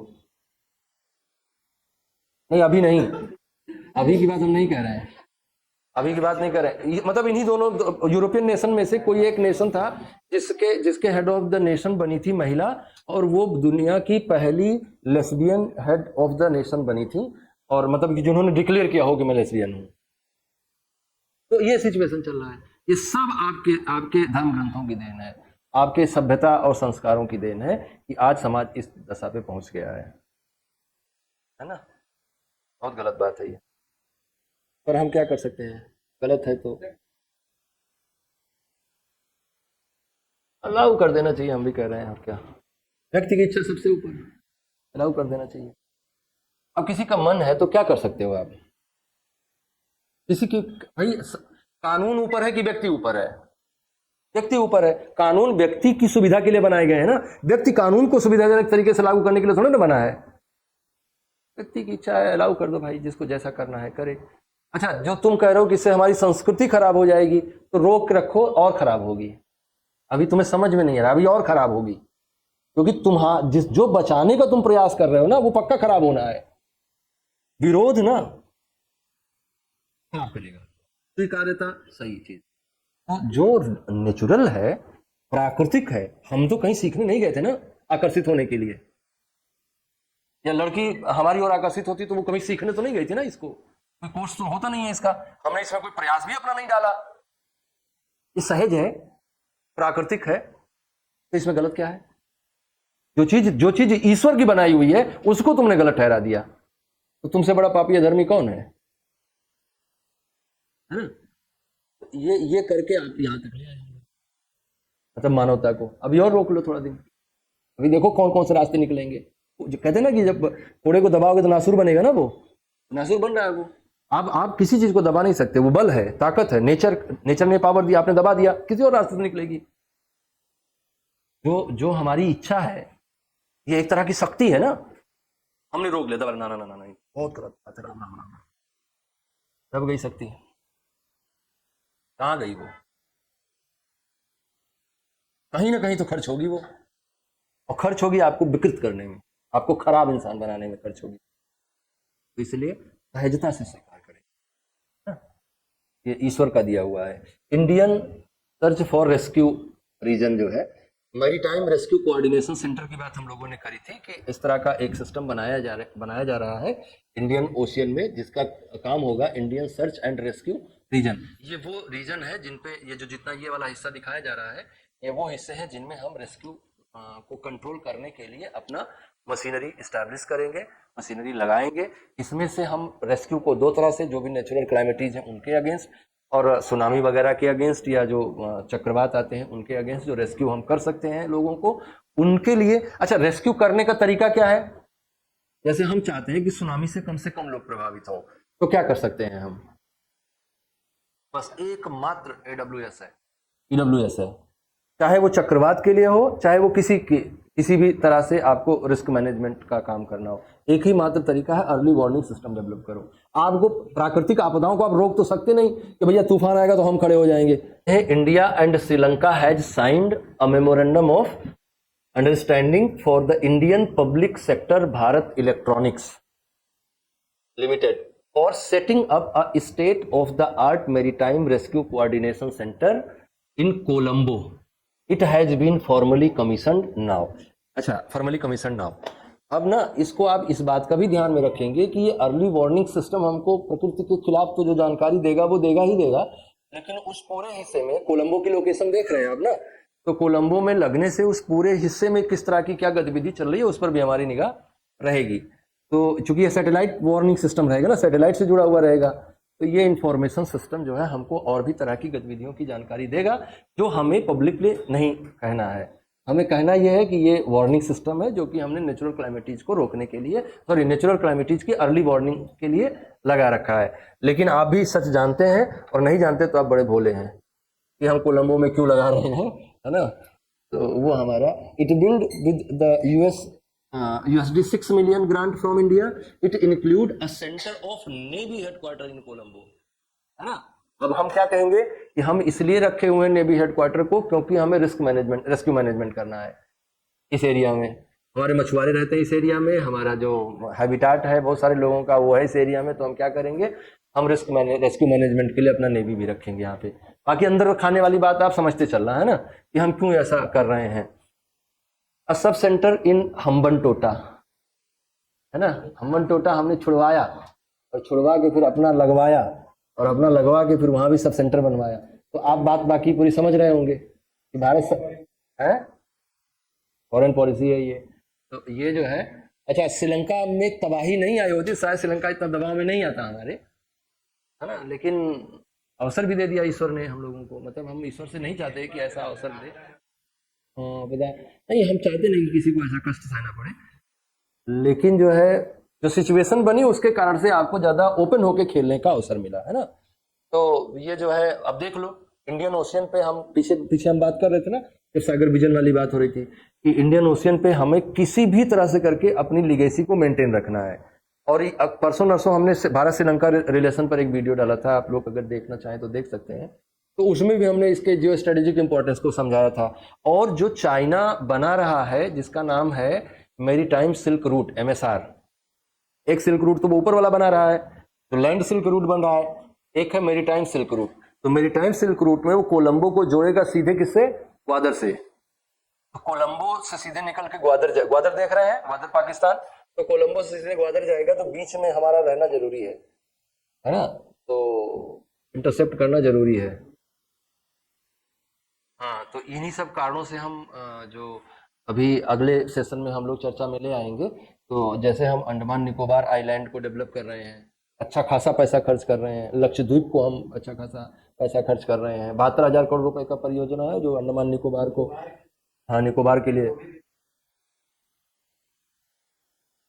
बायोडाइवर्सिटी लॉस तो करेगा ही, मतलब देखो फिर वही विरोधी होकर विरोध नहीं करना चाहिए ना, तथ्यात्मक बायोडाइवर्सिटी तो लॉस करेगा ही करेगा, वो कोई गलत बात नहीं कह रहे हैं। पर मुद्दा ये है कि हम बायोडाइवर्सिटी बचाएं या इंडियन ओशियन पे अपना जो घटता हुआ प्रभुत्व है उसको मेंटेन करें। तो इंडियन ओशियन पे हमारे घटते हुए प्रभुत्व को बढ़ाना है हमको ना, और इंडियन ओशियन पे घटते हुए प्रभुत्व को बढ़ाने के लिए सारे कदम उठाए जा रहे हैं। चाहे वो आप जो है लक्षद्वीप का प्रक्रिया को समझिए, चाहे वो अंडमान निकोबार को देखिए, चाहे वो हम्बनटोटा को देखिए, चाहे वो कोलंबो को देखिए, और चाहे वो जिबूती और वो जो हॉर्न ऑफ अफ्रीका है वहां पे हमारे जो सेंटर्स बन रहे हैं या जो बन गए हैं उनकी एक्टिविटीज को देखिए। तो हम इंडियन ओशियन को सब तरफ से अपना कवर करके रखेंगे। बात समझ में आ रही है? इंडियन ओशियन हमारा था, हमारा है और हमारा रहेगा। कहाँ जाइएगा हमें पाइएगा, हमें छोड़कर भी कहाँ जाइएगा। बात समझ में आई? इंडियन ओशियन वाला बात थोड़ा लोगों को कम समझ में आई, लेकिन कोई बात नहीं है, थोड़ा घर में मैप वैप लगाइए, है ना, और देखिए कि श्रीलंका का कोलंबो कहाँ है, हम्बनटोटा कहाँ है। हमें अगर पता होता कि मैं डिस्कशन को इस तरफ भी ले जाऊंगा तो मैं मैप वैप लेके आता, तो न्यूज भर सोच के आया था कि न्यूज पढ़ के सुनाऊंगा सबको। तो थोड़ा अपना वो बढ़ाएं अपना नॉलेज, है ना, इन सब क्षेत्रों में। तो अननेम्ड इंस्टॉलेशन एट गाले, औरंगबे, बैटिकलुआ, ट्रिकोमली, ये सब श्रीलंकन नाम है, कल्लारावा, पॉइंट पेड्रो एंड मोली कुलम। तो इन सब जगहों पर वो अपने सब सेंटर्स बनाएगा ताकि पूरे इंडियन ओशियन में किसी भी तरह की समस्या से हम रेस्क्यू मैनेजमेंट कर सके। इसका उद्देश्य है कि चक्रवात या इस तरह की जो भी गतिविधियां होती हैं उस समय हम पूरा रेस्क्यू मैनेजमेंट कर सकें। लेकिन रेस्क्यू मैनेजमेंट शब्द बड़ा है, आप समझते रहें कि मानव निर्मित जो आपदाएं हैं उनमें भी हम रेस्क्यू मैनेजमेंट कर सकें, इसके लिए हम इसको डेवलप कर रहे हैं। This peace summit, Switzerland organized a summit on peace in Ukraine at the Burzstock canton of Nivalden on 15th and 16th June 2024। ये सब ना प्रैक्टिसेस होती रहती हैं कि हम दुनिया में शांति स्थापित कर सकें, ज़्यादा से ज़्यादा लोगों को हम मरने से बचा सकें। ये दुनिया में प्रैक्टिसेस होनी चाहिए, और अगर इस दुनिया में सरकार है तो वो जनता की कीमत पे है और उसकी जिम्मेदारी है। दुनिया में कहीं भी कोई सरकार है तो उसकी जिम्मेदारी है कि वो अंततः मानवता के सहायता के लिए काम करे, ह्यूमन असिस्टेंस के लिए काम करे। जिनका नहीं मतलब है उनको भी चाहिए, अगर आप यहाँ बैठे हैं तो आपको भी सोचना ही चाहिए कि यूक्रेन के साथ न्याय होना चाहिए। Some of 100 delegates attend the summit including 57 head of the states and government from all region of the world. India, Saudi Arabia, South Africa, Thailand, Indonesia, Mexico and UAE were among countries participating at the summit on peace for Ukraine but did not sign final communique. क्यों नहीं किया? क्योंकि उसमें उनको पसंद नहीं आया जो बातें कही गई। Russia was not invited to the summit and China decided not to attend the summit. और ये इस दुनिया के लिए इस समय सबसे बड़ी चिंता का विषय है, स्पेशली इंडिया के लिए। जो रसिया और चाइना के बीच की बढ़ती हुई नज़दीकी है, ये पूरी दुनिया में चिंता का विषय है कि उससे क्या होगा कि कम्युनिस्ट आइडियाज मजबूत हो जाएंगे और वो कैपिटलिज्म के खिलाफ खड़े हो जाएंगे और फिर देश में तीसरे वर्ल्ड वॉर की स्थिति बन जाएगी। तो चाइना और रसिया किसी भी कीमत पर अपने आप को 1990 से पहले वाली स्थिति में लाने का प्रयास कर रहा है। हाँ, और उसमें जो नेतृत्व है वो भी खराब है, ऑटोक्रेटिक लीडरशिप है ना, जो मन में आएगा करेंगे। कोई डेमोक्रेसी नहीं है, कुछ नहीं है, जनता का कोई दबाव नहीं है उनके ऊपर।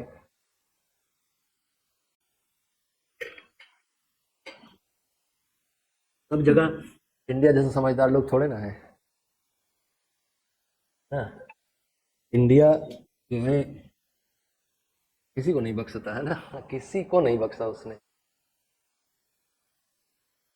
ये हार जाते हैं, मतलब समझ लो कि किसी, हमको तो लगता है कि कुछ किया गया होगा जिताने के लिए।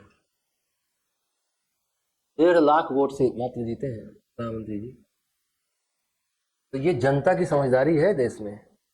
नहीं, अहंकार तो नहीं चलने देंगे, क्योंकि इस देश में अहंकार के लिए भगवान ने जन्म ले लिया, अहंकार को खत्म करने के लिए। तो हम तो इस देश की जनता है, हम अहंकार नहीं सहेंगे किसी का। और ऐसा आपको नहीं लग रहा है कि इससे पहले जब मोदी जी जीते थे और सरकार में आए थे तो उनका जो बॉडी लैंग्वेज और उनकी जो प्रेजेंस थी आपके दिमाग में, आज की डेट में वो नहीं है ना? शपथ ले लिया, मंत्री बन गए, घूम भी आए, ऐसा लग ही नहीं रहा है कि कुछ हुआ है। एक सन्नाटा है ना, एक सन्नाटा है। नहीं तो अब तक शोर मचा होता चारों ओर। अब तक बीजेपी कार्यकर्ता सड़कों पे घूम घूम के मोदी जी का चेहरा बना के घूम रहे होते हैं। तो ये देश की जनता बहुत समझदार है, वो कहेगी ना अहंकार तो नहीं चल, इंदिरा गांधी का नहीं चलने दी। इस देश में इंदिरा गांधी के खिलाफ मुकदमा हुआ, उनका मेंबर ऑफ पार्लियामेंट जो थी वो कैंसिल हो गया, हाई कोर्ट ने कैंसिल किया वो भी। और वो भी आरोप क्या था है? गलत तरीके में, क्या तरीका गलत था, क्या आरोप था उनपे है? सरकारी तंत्र का। अरे भाई कौन नहीं कर रहा है? जितना सरकार है सब सरकारी तंत्र का प्रयोग कर रही है ना? जितने इलेक्शन अभी तक हो रहे हैं सब में सरकारी तंत्र का खुलकर प्रयोग किया जा रहा है। और उनके ऊपर एक एलिगेशन था कि जो तय की गई खर्चा था उससे ज्यादा खर्च किया है पैसा इन्होंने। बस इस दो आधार पर उनका मेंबरशिप कैंसिल कर दिया कोर्ट ने। तो ये देश ऐसा है। यहाँ मैं कहता था ना कि जब कभी इतिहास लिखा जाएगा 10 साल बहुत छोटा होगा, लेकिन आपके कुकर्म बहुत बड़े होंगे।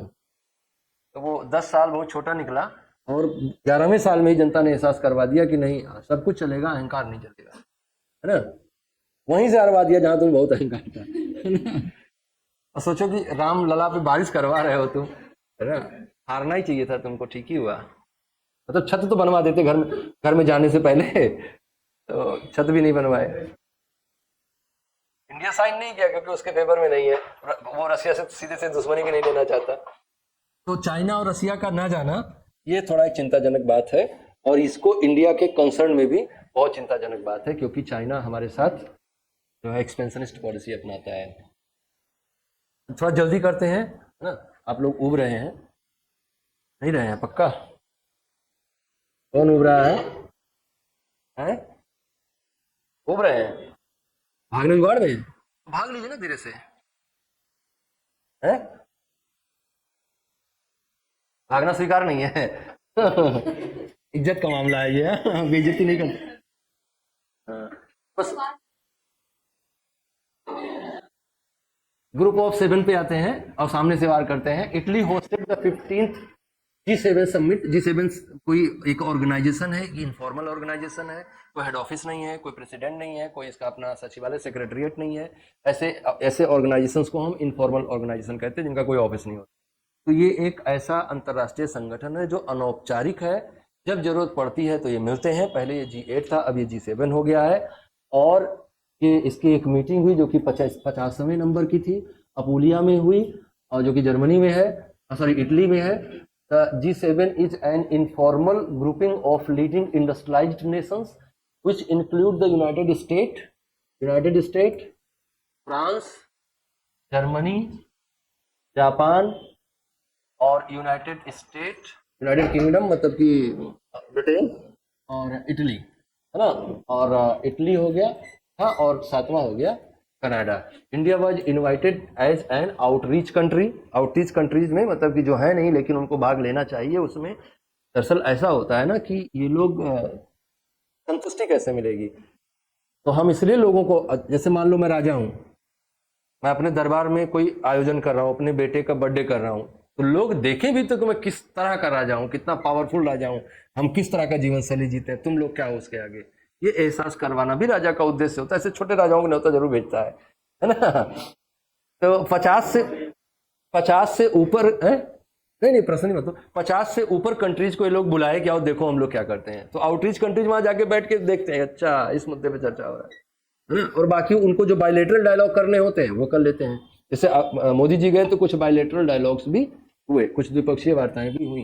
The next G7 leader summit will be hosted in Kananaskis, Alberta province of the Canada in 2025 में। ये सारे फैक्ट आपको याद रखने हैं ना, ये सब खूब पूछे जाएंगे आपको। 50 थे इनवाइटेड, हाँ आउटरीच कंट्री। तो जो है ये सारे फैक्ट जो है आप जरूर से जरूर याद रखिएगा। जैसे अगला कहाँ होगा, पिछला कहाँ हुआ, कौन से नंबर का था, ये सब जरूर करिएगा। जहाँ होता है वही उसको हेड भी करता है। Resolve Tibet act, the United State Congress on 12 June passed the promoting a resolution to Tibet China dispute act, better known as resolve Tibet act। कौन पास किया? यूएस सीनेट ने पास किया। The resolve Tibet act authorises the use of funds to counter Chinese disinformation about Tibet, including disinformation about the history of Tibet, the Tibetan people and Tibetan institutions, including that of the Dalai Lama। क्या समझे इस बात से? कुछ नहीं समझे इस बात से। ऐसा है कि चीन कब्जा करके बैठा हुआ है उस पर ना, और वो गलत सलत बातें कह रहा है कि ये हमारे कब्जे में है, वो हमारे कब्जे में है, गलत तरह का हिस्ट्री पेश कर रहा है, गलत तरह का इकोनॉमी पेश करके गलत तरह की चीजें कहकर वो अपना दावा उस पर बनाए हुए है। तो उसमें ये कह रहा है कि ये गलत बात है, ये कानून जो कह रहा है वो ये कह रहा है कि ये गलत बात है, उसको रिजॉल्व किया जाना चाहिए। और जो भी अथॉरिटीज हैं उनको उस तरह का फंड यूज करने का अधिकार दे रहा है। मतलब उनकी जो अथॉरिटीज हैं वो ऐसे फंड यूज कर सकते हैं जिनसे एंटी चाइना एक्टिविटी बढ़ाई जा सके। कहां पे? तिब्बत में। तिब्बत के लोगों को स्वतंत्रता आंदोलन में फंड देना अब क्या हो गया? कानूनी हो गया, ऐसे समझ लो। वहां की सरकार जो अगर वहां के लोग या वहां की कोई अथॉरिटीज जो पैसा यहां देंगी आंदोलन चलाने के लिए, वो एक तरह से क्या हो गया? अधिकृत हो गया। मतलब कि अब सीधे दखल दे रहा है। और ये ऐसा क्यों कर रहा है? अमेरिका ऐसा क्यों कर रहा है? क्योंकि चाइना यही काम कहां कर रहा है? यही काम कर रहा है ताइवान में। ताइवान भी तो चाइना है ना, ताइवान है, हाँ रिपब्लिक ऑफ चाइना है, वो आरओसी है। और ये वाला चाइना पीआरसी है, पीपल्स रिपब्लिक ऑफ चाइना। असली वाले बाबा जी हम हैं, नकालों से सावधान, है ना। तो ऐसा बात वो दोनों कहते हैं कि असली चाइना हम है, वो कहता है असली चाइना हम है, ये गलत वाला चाइना, वो गलत वाला चाइना है। तो इस तरह से एक्ट पास करके तिब्बत में स्वतंत्रता आंदोलन को दिए जाने वाले फंड को लीगलाइज करके इन्होंने क्या किया है? उनकी जो इंडियन ओशियन पॉलिसी है, खासतौर से उनकी जो ताइवान की पॉलिसी है, उसको काउंटर किया है। तुम इधर से करोगे तो हम इधर से करेंगे, तुम ताइवान को उकसाओगे हम तिब्बत को उकसाएंगे। अमेरिका ताइवान को अपनी गोद में रखता है ना, तो वो रखेगा ही रखेगा। सेंसोन्यूरियल deafness. Popular singer Alka Yagnik has revealed that she has a condition called sensorineural deafness. Sensorineural deafness is a type of hearing loss that happens because of damage of the inner ear. Inner ear समझ रहे हैं ना, जो अंदर, कभी आपने अपने कान का वो करवाया है, इंडोस्कोपी करवाया है, अंदर भी एक कान है छोटा सा, है ना, तो वो इनर ईयर जो है वो नर्व से जुड़ा होता है दिमाग से, तो जो सुनता है वो पहुंचाता है यहाँ तक, और फिर ये डिकोड करता है। इसका काम बेचारे का तो सुनना है, समझना तो इसका काम है ना, तो ये प्रक्रिया इतना तेजी से हो रही है कि आप समझ नहीं पा रहे हैं, है ना, और बाकी इसका काम है चश्मा लगाने के लिए भगवान ने दिया इसको, है ना। ये आउटर कान है, वो इनर ईयर है। So the place of origin of the nerve that runs from the ear to the brain called the auditory nerve। सुनने वाली नर्व जो होती है इनर ईयर से उसको कनेक्ट करती है। It can be triggered by क्या है, मेनिंजाइटिस, मम्स एंड मिसल्स। इन बीमारियों के बारे में जानते हैं आप? मेनिंजाइटिस क्या है, उससे दिमाग के उसको मस्तिष्क शोथ कहते हैं हिंदी में, मेनिंजाइटिस को।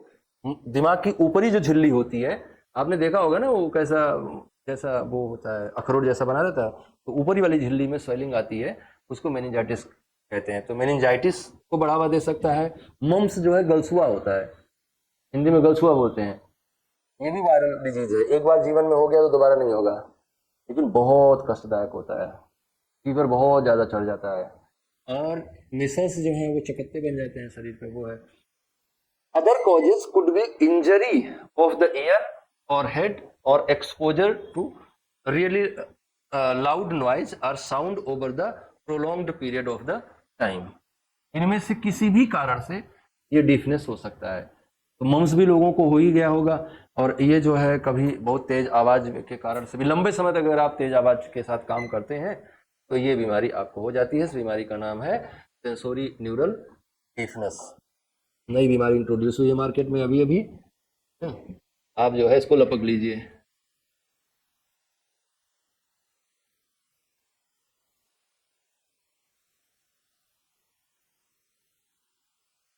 इस पर ध्यान दीजिए। इंटरनेशनल योगा डे भी मनाया गया इस बीच में, कुछ इसमें बताने वाली बात है नहीं, सब जानते हैं आप। June 21 celebrated as the International Yoga Day. This year it was the 10th annual celebration. A theme for this day is announced every year. This year's theme is Yoga for Self and Society. Last year the theme was Yoga for Vasudhaiva Kutumbakam, One Earth, One Family. That is all about Yoga Day. अगले point पे आते हैं। The first yoga, अच्छा option बचा हुआ है। The first Yoga Day celebration held in 2015 at Rajpath in New Delhi. Modi, along with other dignitaries, created two Guinness World Records for being the world's largest yoga session, 35,985 people, and for having the largest number of the participating nationalities, 84. तो ये बहुत उपलब्धि का बात है भारत के लिए कि उसके एक बहुत परंपरागत व्यवस्था को हम जो है वैश्विक स्तर पर ले जाने में सफल हुए। मोदी जी को इसके लिए बहुत बहुत धन्यवाद। नालंदा विश्वविद्यालय का रिनोवेशन हो गया है। नालंदा विश्वविद्यालय चल रहा है, लेकिन उसका ऑफिशियल इनागुरेशन नहीं हुआ था, जिसको अभी माननीय प्रधानमंत्री जी ने हाल फिलहाल में किया। So the campus of Nalanda University was formally inaugurated by Prime Minister Narendra Modi on 19th June 2024. It is located in Rajgir, roughly 100 km far from Patna. आप इसके बारे में पूरी न्यूज पढ़े ही होंगे, लेकिन फिर भी मैं थोड़ी बात बता देता हूँ आपको। 17 कंट्रीज अदर देन इंडिया, कौन कौन? Australia, Bangladesh, Bhutan, Brunei, Darussalam, Cambodia, China, Indonesia, Laos, Mauritius, Myanmar, New Zealand, Portugal, Singapore, South Korea, Sri Lanka, Thailand and Vietnam have helped to set up the university. उसको बनने में इतने सारे देशों से सहायता ली गई है, और उन देशों के एम्बेसडर्स भी उन्होंने इनागुरल सेरेमनी को अटेंड किया, उनका भी स्वागत हुआ। The ruins of ancient Nalanda university in Bihar was declared as world cultural heritage by UNESCO in 2016।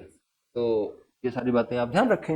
अभी नालंदा चर्चा में है, नालंदा यूनिवर्सिटी, तो इसमें से कोई भी बात आपको पूछी जा सकती है। ये भी बात इस नालंदा यूनिवर्सिटी के साथ जुड़ी हुई है कि जो हुएनसोंग था वो भी यहाँ पर आया था, और उसने 629 से 645 के बीच में, जो कि किसका पीरियड है, गुप्तों का पीरियड है, इस टाइम पे उसको वर्धन पीरियड है, उस टाइम पे वो आया था और यहाँ पर रहा, पढ़ा भी, पढ़ाया भी, है ना। और इसके अलावा कुमार गुप्त ने इसको स्थापित करवाया था, जो कि गुप्त वंश के थे, है ना। इन्होंने 415 के आसपास इसकी स्थापना करवाई थी।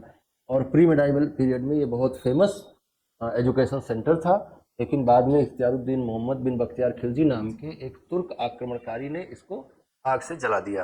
ये बहुत बड़ा पुस्तकालय था इसके पास, जो 3 मंजिल में था। रत्नोदधि, रत्न रंजक और रत्न करके उसके नाम थी, तीनों फ्लोर्स के।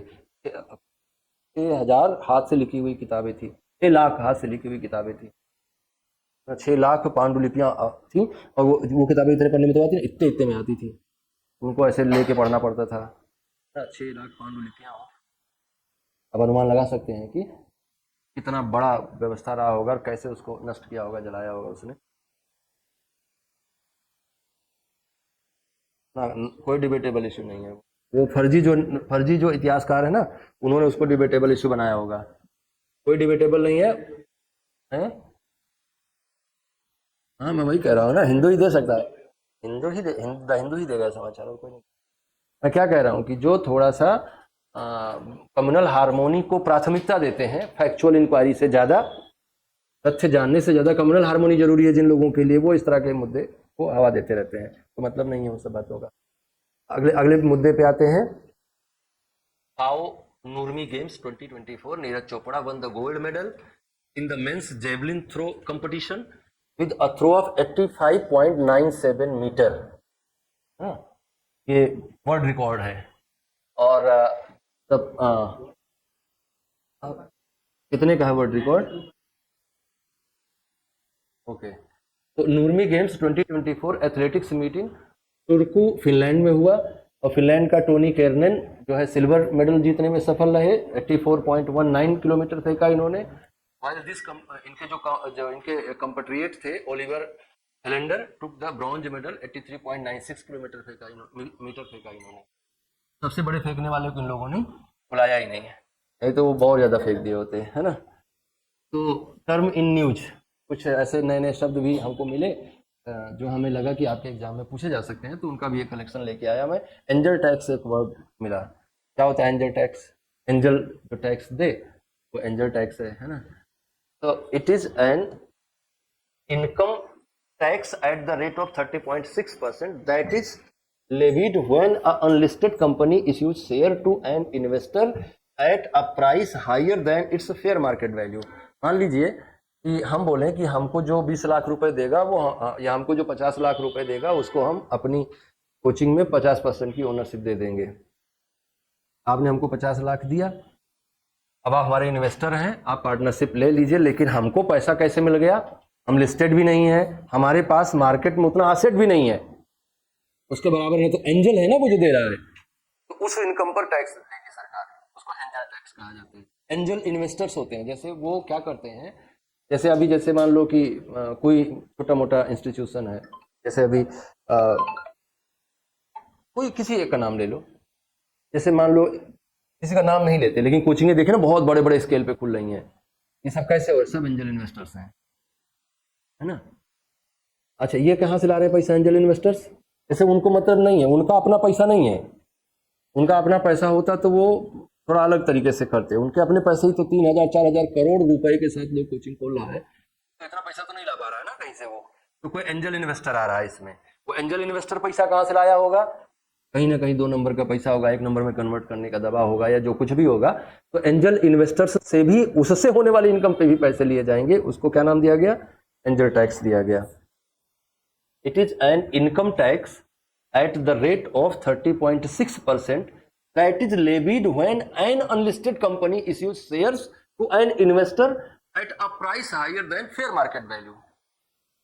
है ना। कोचिंग अभी मतलब इंस्टीट्यूशन शुरू ही हो रहा है, 3,000 करोड़ रुपए का आपको किसी ने लगा दिया आप में, तो आपको टैक्स भरना पड़ेगा उस इनकम पे। चेनाब ब्रिज भी चर्चा में रहा। It is the world highest single arch railway bridge running between Bakkal and Kauri in the Reasi district of Jammu and Kashmir. इसके बारे में आपने पढ़ा होगा, देखा होगा, ट्रेन का फोटो भी आया था चलते हुए, है ना। फिर है Juneteenth. It is observe on 19 June every year to commemorate the ending of slavery in the United states.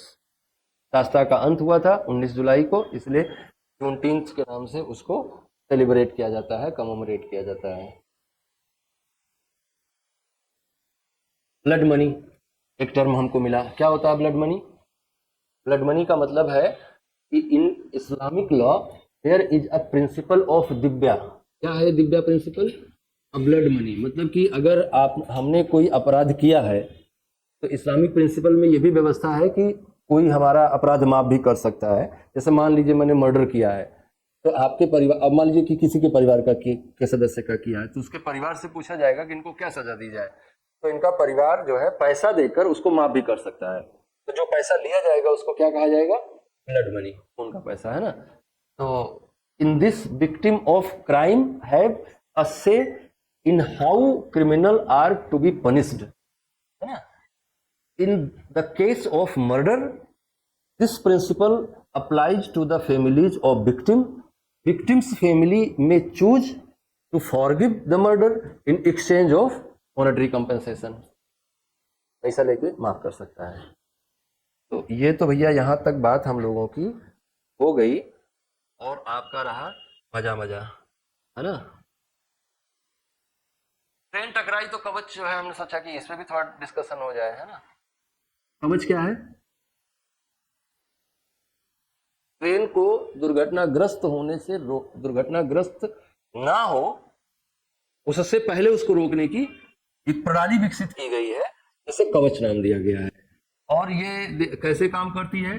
Radio communication के माध्यम से काम करती है, और वो दोनों ट्रेनों को रेडियो कम्युनिकेशन से एक निश्चित सेंटर से जोड़ा जाएगा।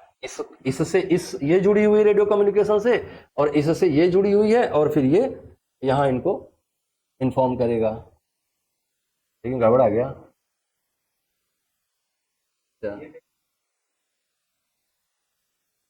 अच्छा, उस जहां पे हुआ वहां नहीं हुआ है। ओके, तो इसको इसको जल्दी से जल्दी और बढ़ाया जाना चाहिए। हाँ ठीक है, जो भी टाइम लगे।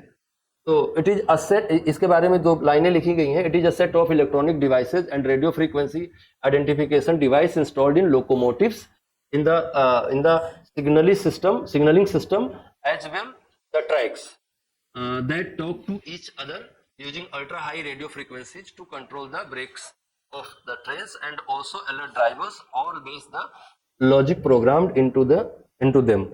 तो ये बहुत जल्दी से सब कुछ टेक्निकली कर लेगा, और इंफॉर्मेशन मिल जाएगी कि ट्रेन जो है आगे टकराने वाली है ना।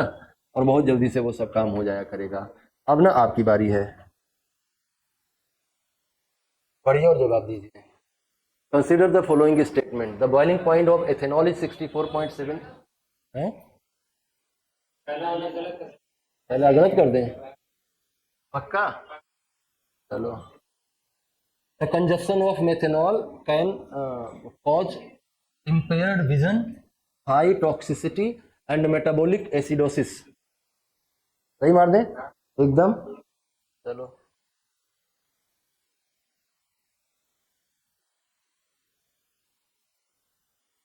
Resolved Tibet Act has been passed by which of the following countries? Good. Consider the following statement. When Sang visited Nalanda in 7th century CE and studied under the Mahaviraj Grand Abbot Silbhadra,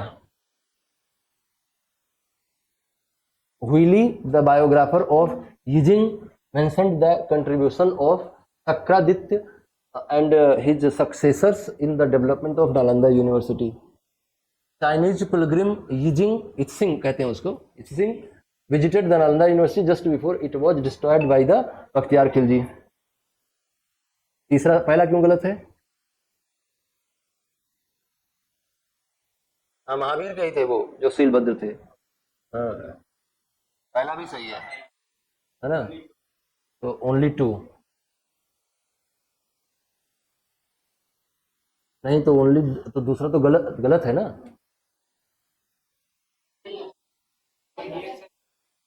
नहीं तो ये option गलत है, ये वाला, ये option. हाँ, ये इसमें 1 और 3 कर दो ना, अब सही हुआ। तो अच्छा,